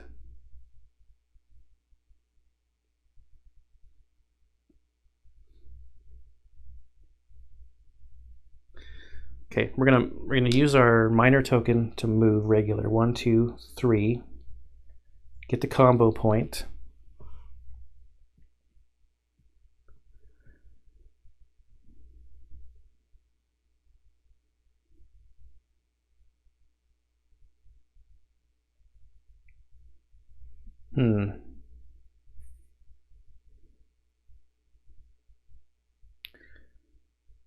Do I go hidden?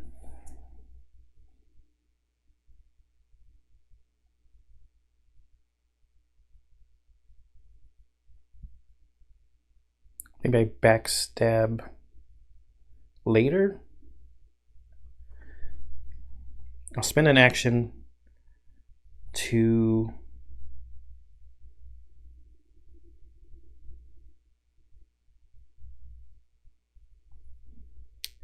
I'm going to spend an action to put my traps down.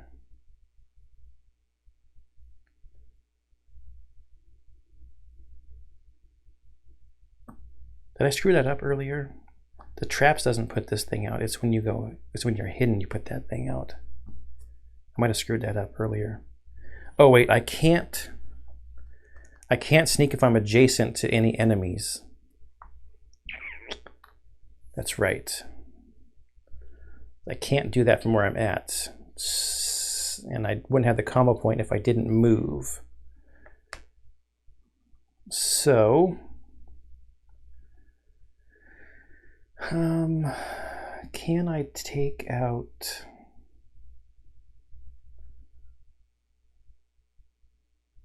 a critical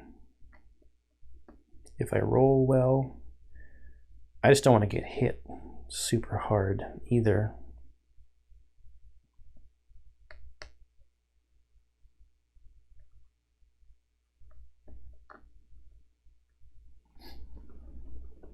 I think I'll put my traps down.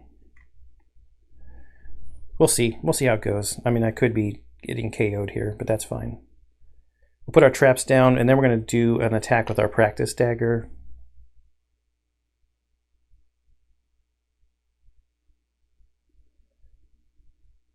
Yeah, I guess. Yeah. Okay, the practice dagger is dexterity.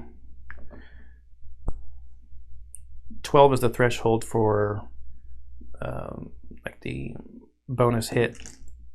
Hey, I got a 19.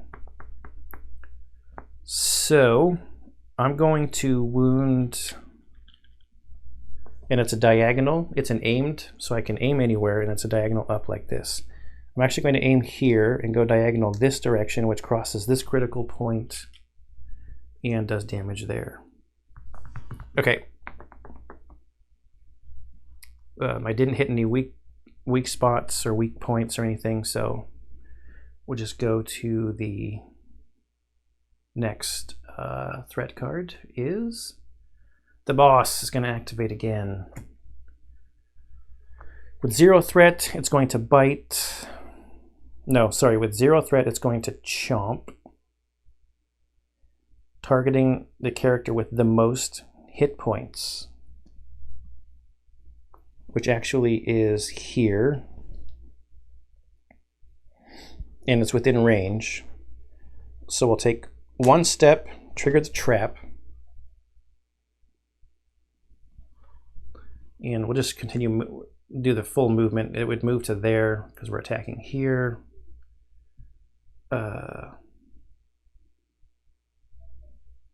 The trap will flip over. And it is a charisma roll, and we're looking for 12s to hit 2 different spots. Okay, we got an 18. And it is a up and then to the left. Up and then to the left.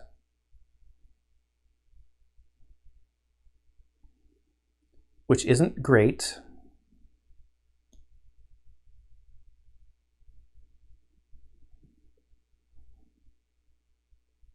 It's not great at all.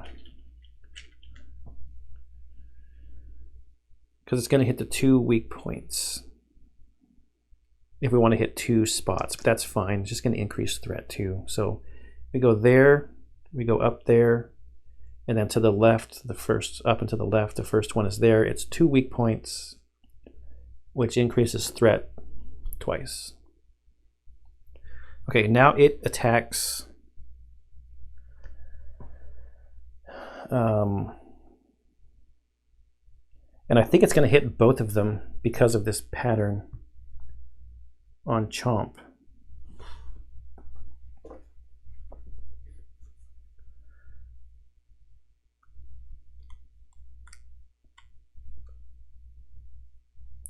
Ability with multiple targets will apply to all valid targets. Yeah, I'm pretty sure.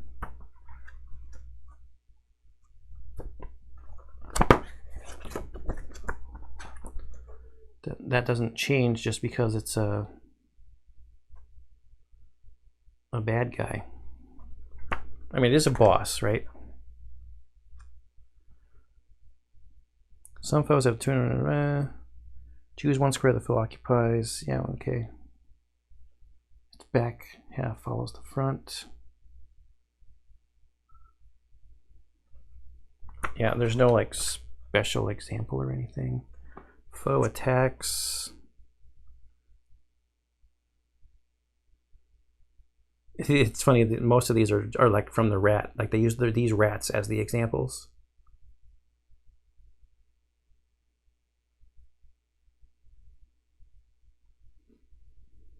Yeah, I'm just going to say it's going to hit both of them. Because the Chomp... Oh, and it's 2 damage. It has multiple X's. So we might have gotten a little unlucky with the boss going twice.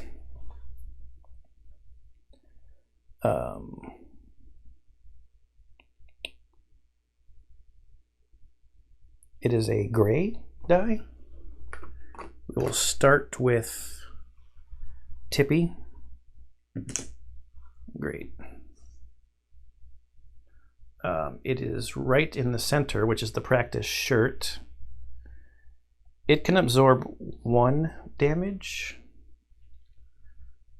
So I think a hit point gets through. And then we will attack Piley. And that is the left greasy cuff, which fortunately we have a glove on, or we have cufflings. What are these things called? The things that guard your arms. Well, it's called a greasy cuff on here. So we'll hit that for its durability and then take a hit point of damage. Okay, that's the boss's turn. Oh, wait, shoot. Oh no, they got the threat. The threat was added up after the boss already started its abilities, right? Okay. Let's see, so Nero went first. It is now Piley's turn. Oh, we are definitely lightning bolting.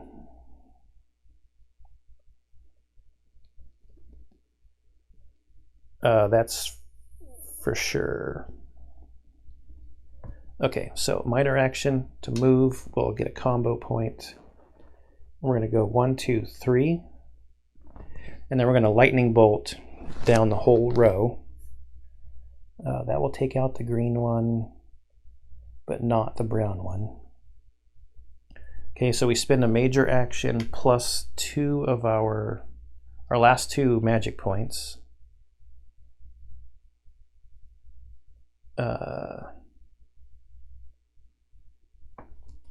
And it just does damage. So we're doing 2 damage here on the boss. We would do here and here on the green one, which would go through the crit and take out the last spot, and then we will just go across on the brown one.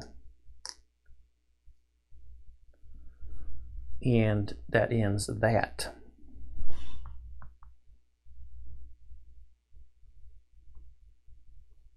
We've got 1 action left. Should I heal? No, I can always heal if I need to surge. So we use our practice times, which have a range of 2 to 3, which unfortunately... Oh, we might be able to kill the boss. If we get a 12 plus, because we can go across the bottom row, which would cross this crit, and take that one out up there. We need a 12 plus here.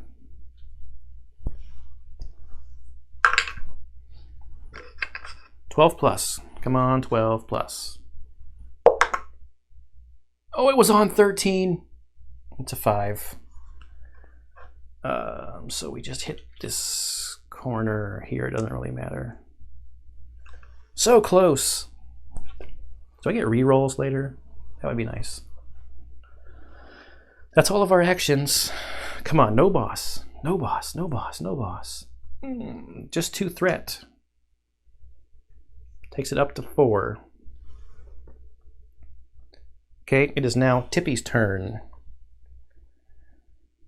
Tippy could take the boss out with the practice knife, and as a normal action, while a foe you can see is exactly 2 or 5. 1, 2, 3, 4, 5. Oh.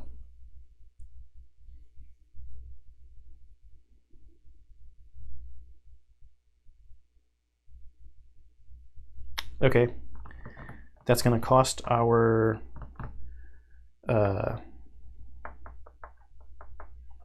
what's it called? Combo points, but I think it's worth it. Okay, I have a plan. Here's my plan. We're going to normal action our practice hunting knife to roll against the boss. You got to be kidding me. We rolled a 1.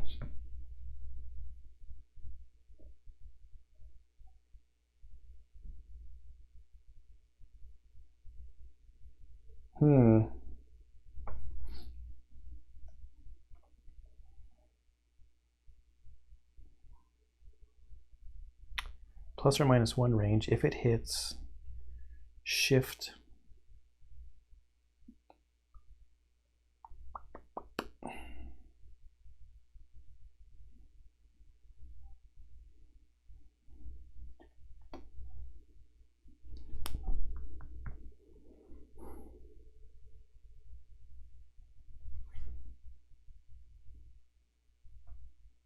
Make a basic bow attack with plus or minus 1 range.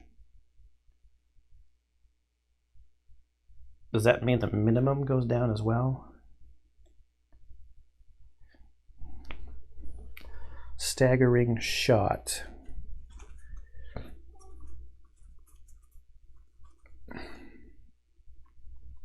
Decreasing minimum by 1 or increasing maximum by 1. Okay, so we'll try this again. I'm going to spend my minor action to move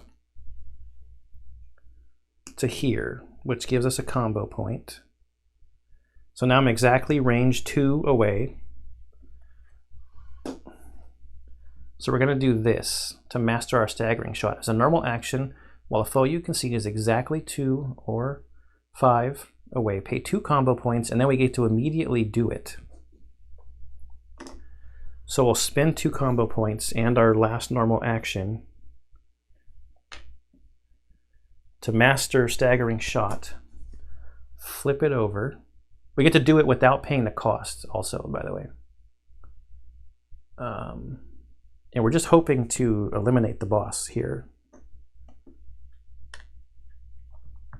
before it gets to do a crazy attack. Normally our short bow has a range of 3 to 4, but we get to plus or minus 1, take it down to 2. Okay, we rolled a 9, which is fine. Any type of hit would be the last hit against the boss.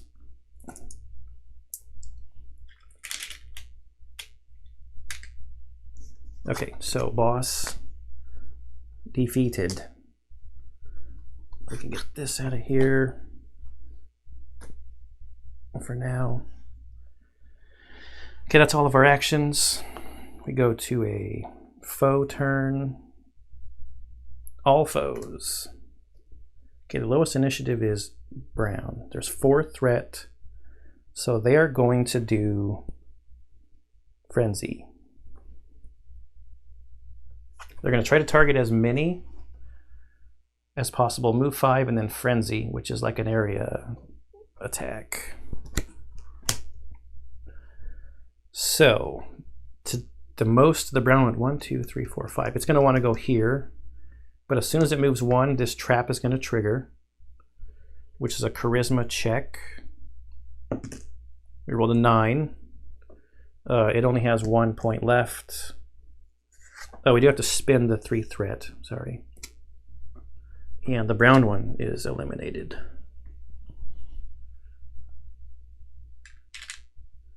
Okay, blue. 1, 2, 3, 4, 5, or 1, 2, 3, 4. Oh wait, this is triggered.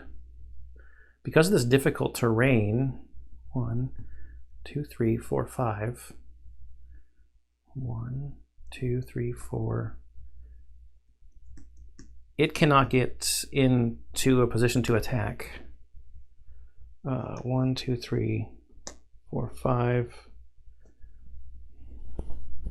1, 2, 3, 4, 5. This one's just going to get close enough to attack Nira with yellow dye, which is the damp gloves, but those are already have their durability gone. But Frenzy is 2. That's a bummer. So Nira is currently KO'd.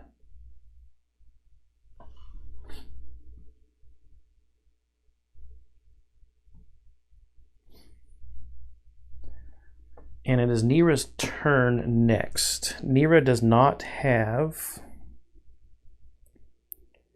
a potion or anything. If I surge, I don't think it's going to help. Piley would have to come up and rescue us. But I think the foes just get to go if I don't take a turn. Oh, no. You know what I'm going to do?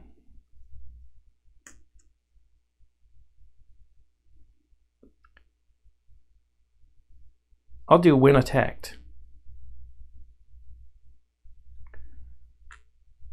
When attacked has a specific timing. Reactions. I'm still going to do it, but I want to learn when. Reaction is not a. Oh, maybe it's under actions. 29.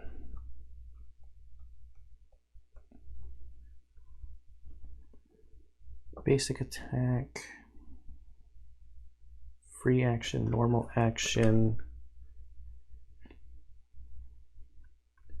Where are reactions?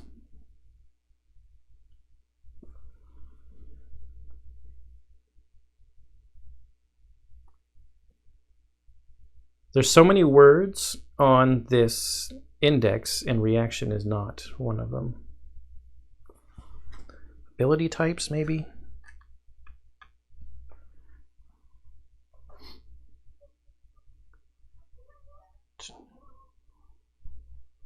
Melee abilities, ability types. Movement abilities, melee, ranged.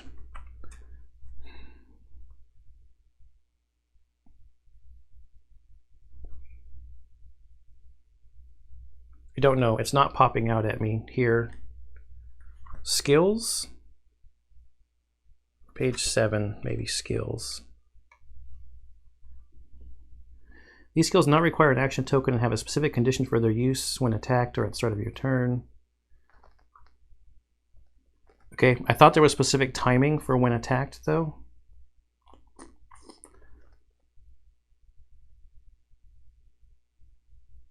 Whatever, I'm gonna do it now. I get to add 2 armor.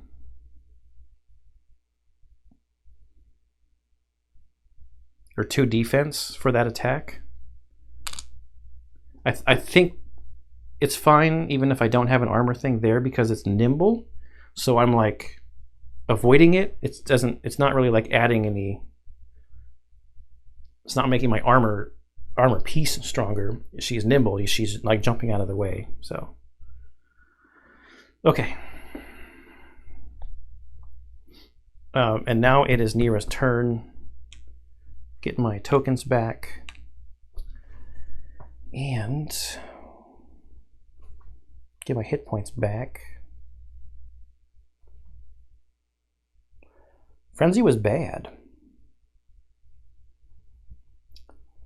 Do I want to pick up my traps? That takes an action to pick up my traps. Probably not. What else can I do? While holding a dagger and adjacent to 2 or more foes. I cannot get adjacent to 2 foes the way they are currently positioned. This should be easy to trigger when I have all of these foes on the board.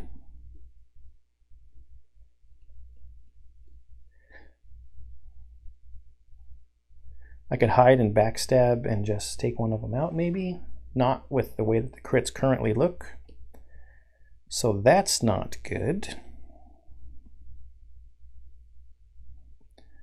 Just move and attack. Is picking up my things a minor or a major action?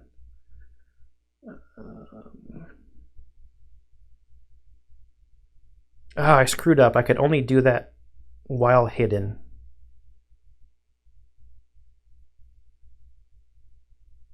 Darn it.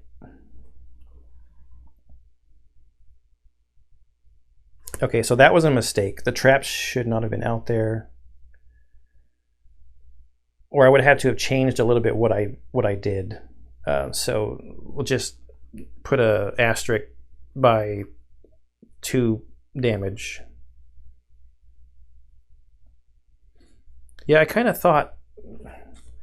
I knew there was something that I wasn't thinking through all the way. What was I trying to look up? Oh, it cost 1. Oh, it's 1 SP to pick up the traps. It's not even a action.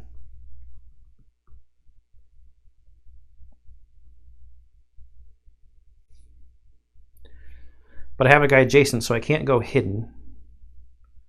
So I would have to move.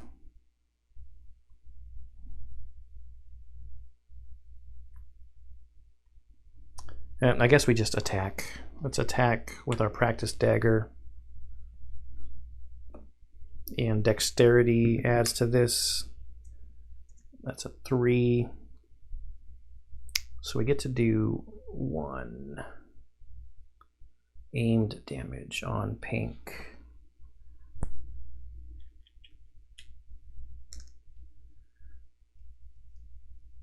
And we will attack again.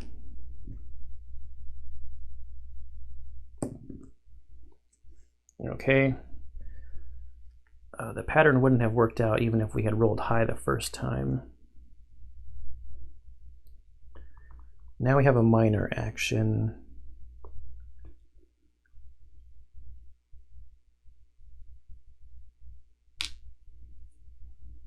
We will move.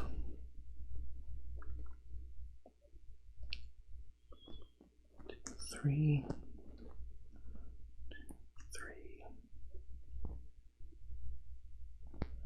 Like that. Okay. Foes get to go. Just get a threat. Okay, now Piley.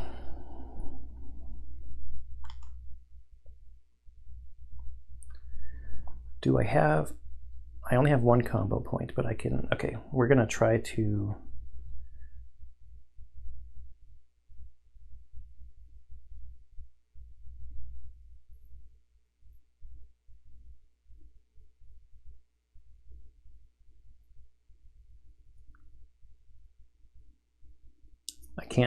I can't master it. But we have to move. Go 1, 1, 2, we'll go here.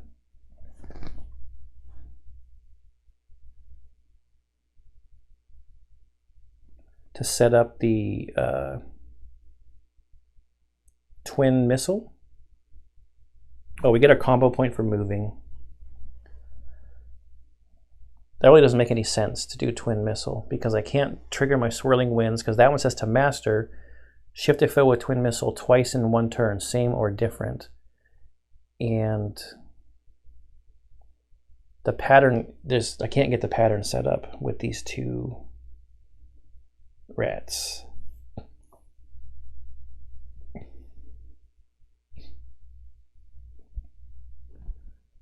And I can't take out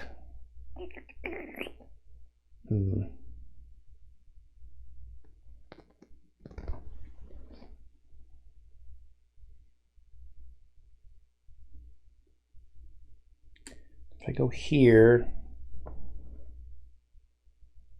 instead, 1, 2, 3 to attack. I'll just attack the pink guy with my practice thing, my practice sword. And it gets a wisdom bonus, and I have wisdom +2, but it only has 1 hit point left. So the weak point does not trigger. Then I can use my practice tines with my last action to hit that thing because it's ranged 2, and it'll do 2 damage. Unfortunately, it does not go through the crit. Oh, and it does go top to bottom.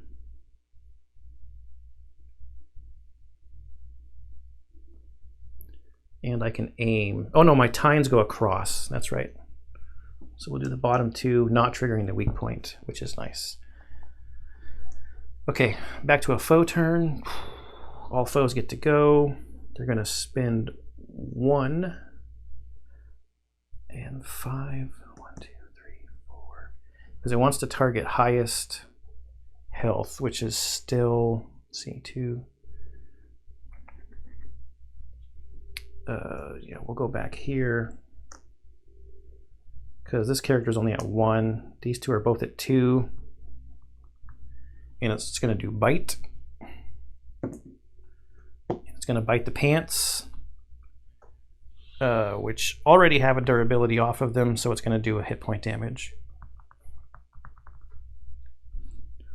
Okay, that was the foe turn. Now we go back to Tippy's turn. There's only 1 hit point on their left, so we'll just use our hunting knife. We got a 5, which is enough for 1 damage. And it kills that thing.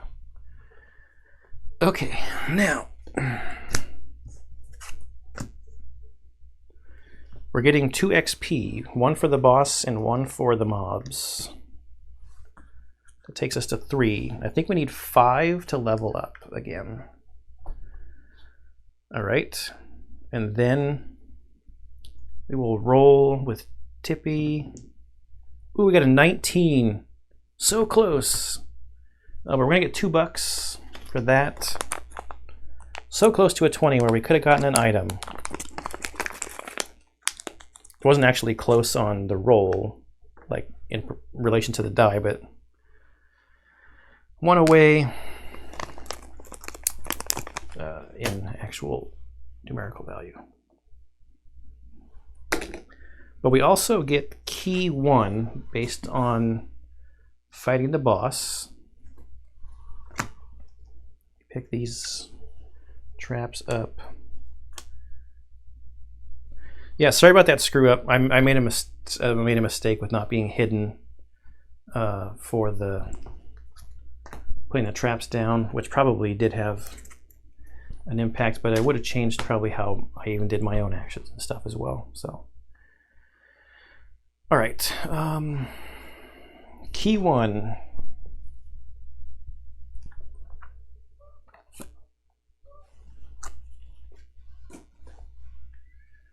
A giant rat tail from the giant rat you killed in the cellar.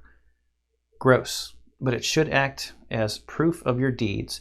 Keep this card in the party inventory until you find a card with the exact text, "Help me remove these pests."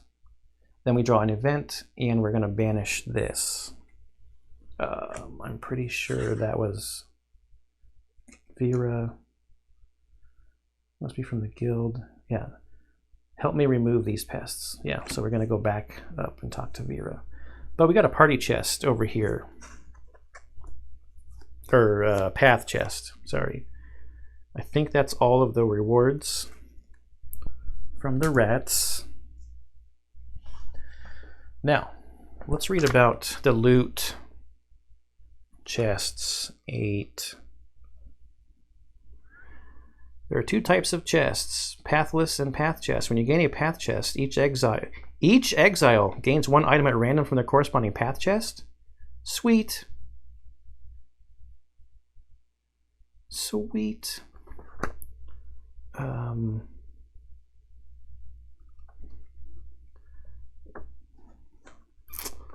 It doesn't really talk about the tokens, but it's probably later on in here.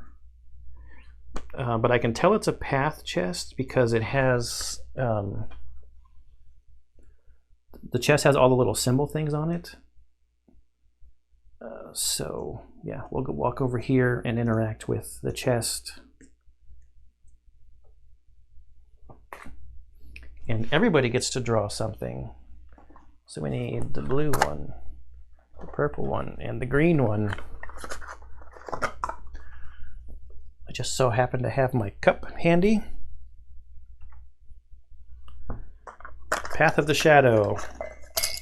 We will dump them in. Okay, what do I feel here?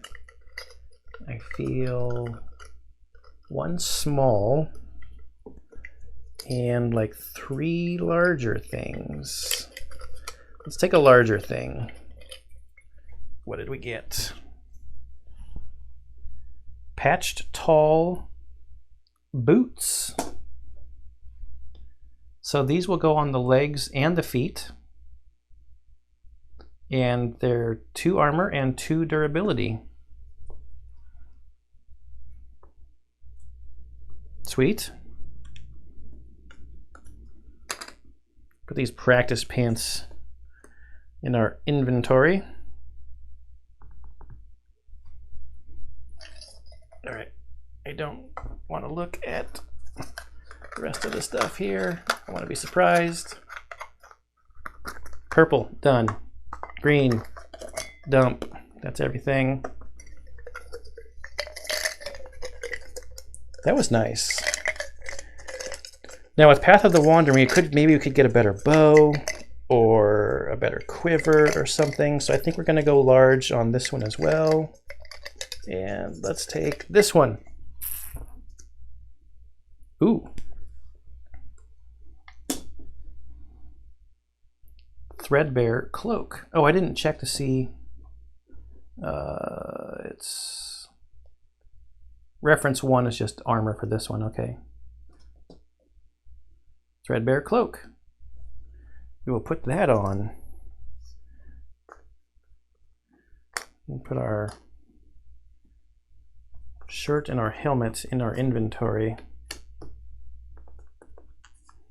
I think these could go to the stash or something, but I think they're fine in the inventory for now. I don't really remember the inventory and stash rules off the top of my head. I'd have to look them up. Armor's nice.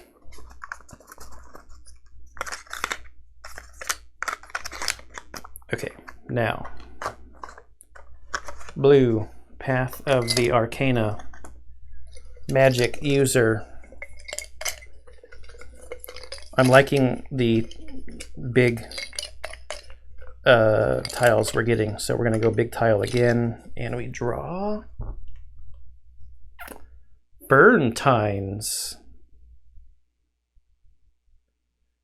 A little bit of a different pattern. Do they have anything?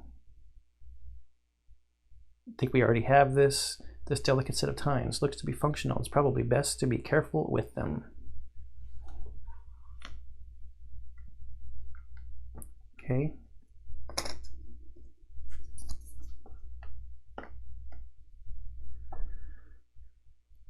And so that one on a 20 or higher, which we could get there with adding our bonus, would do 3 damage instead of 2. All right. I was kind of hoping for armor there, but that's all right.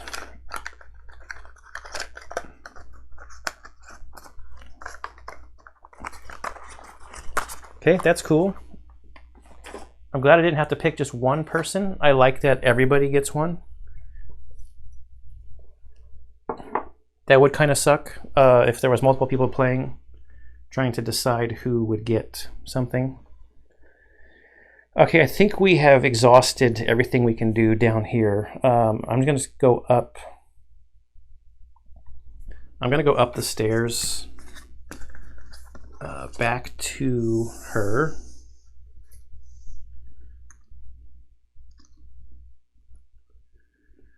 We will talk to her, which triggers the key here, help me remove the pests, because she says you must be from the guild. I asked them to send someone to help me remove the pests. So we will draw event 4 and banish the gross rat tail. Giant boss rat tail. Event 4.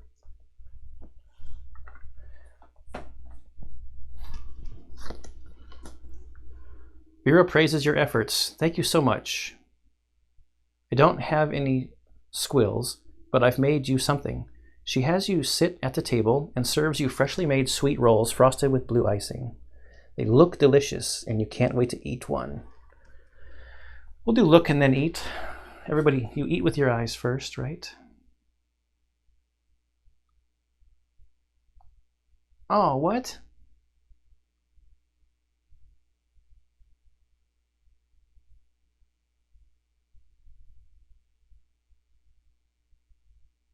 Oh, good. Oh man, I'm smart.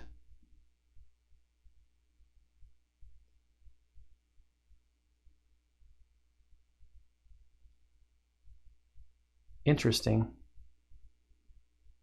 Okay. So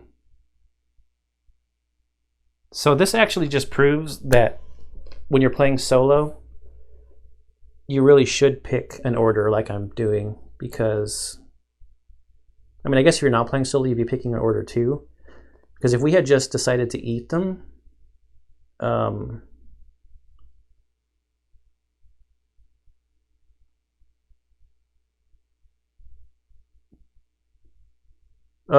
our money would have gotten stolen is the difference here, I guess. Okay, wow, this is interesting. There's lots of instructions on here. I should read it.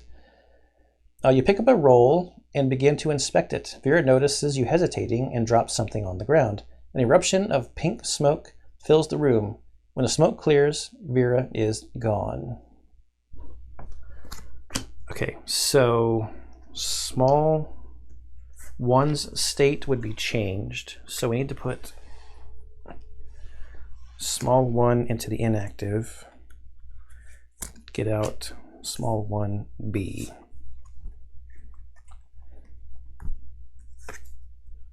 The fire in the hearth has burned out. The room is cold and empty. The woman calling herself Vera has vanished. Okay, so it's basically just an empty room. Nothing spectacular there.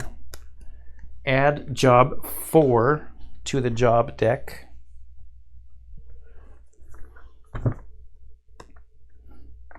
Job 2, job 3. Okay, so job 4 is going to move from the inactive to our active job deck. NPC 3 gets banished.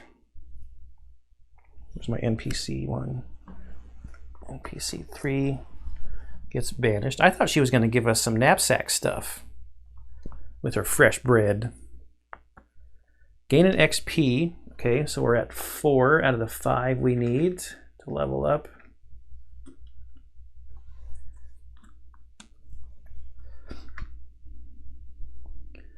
then banish this card.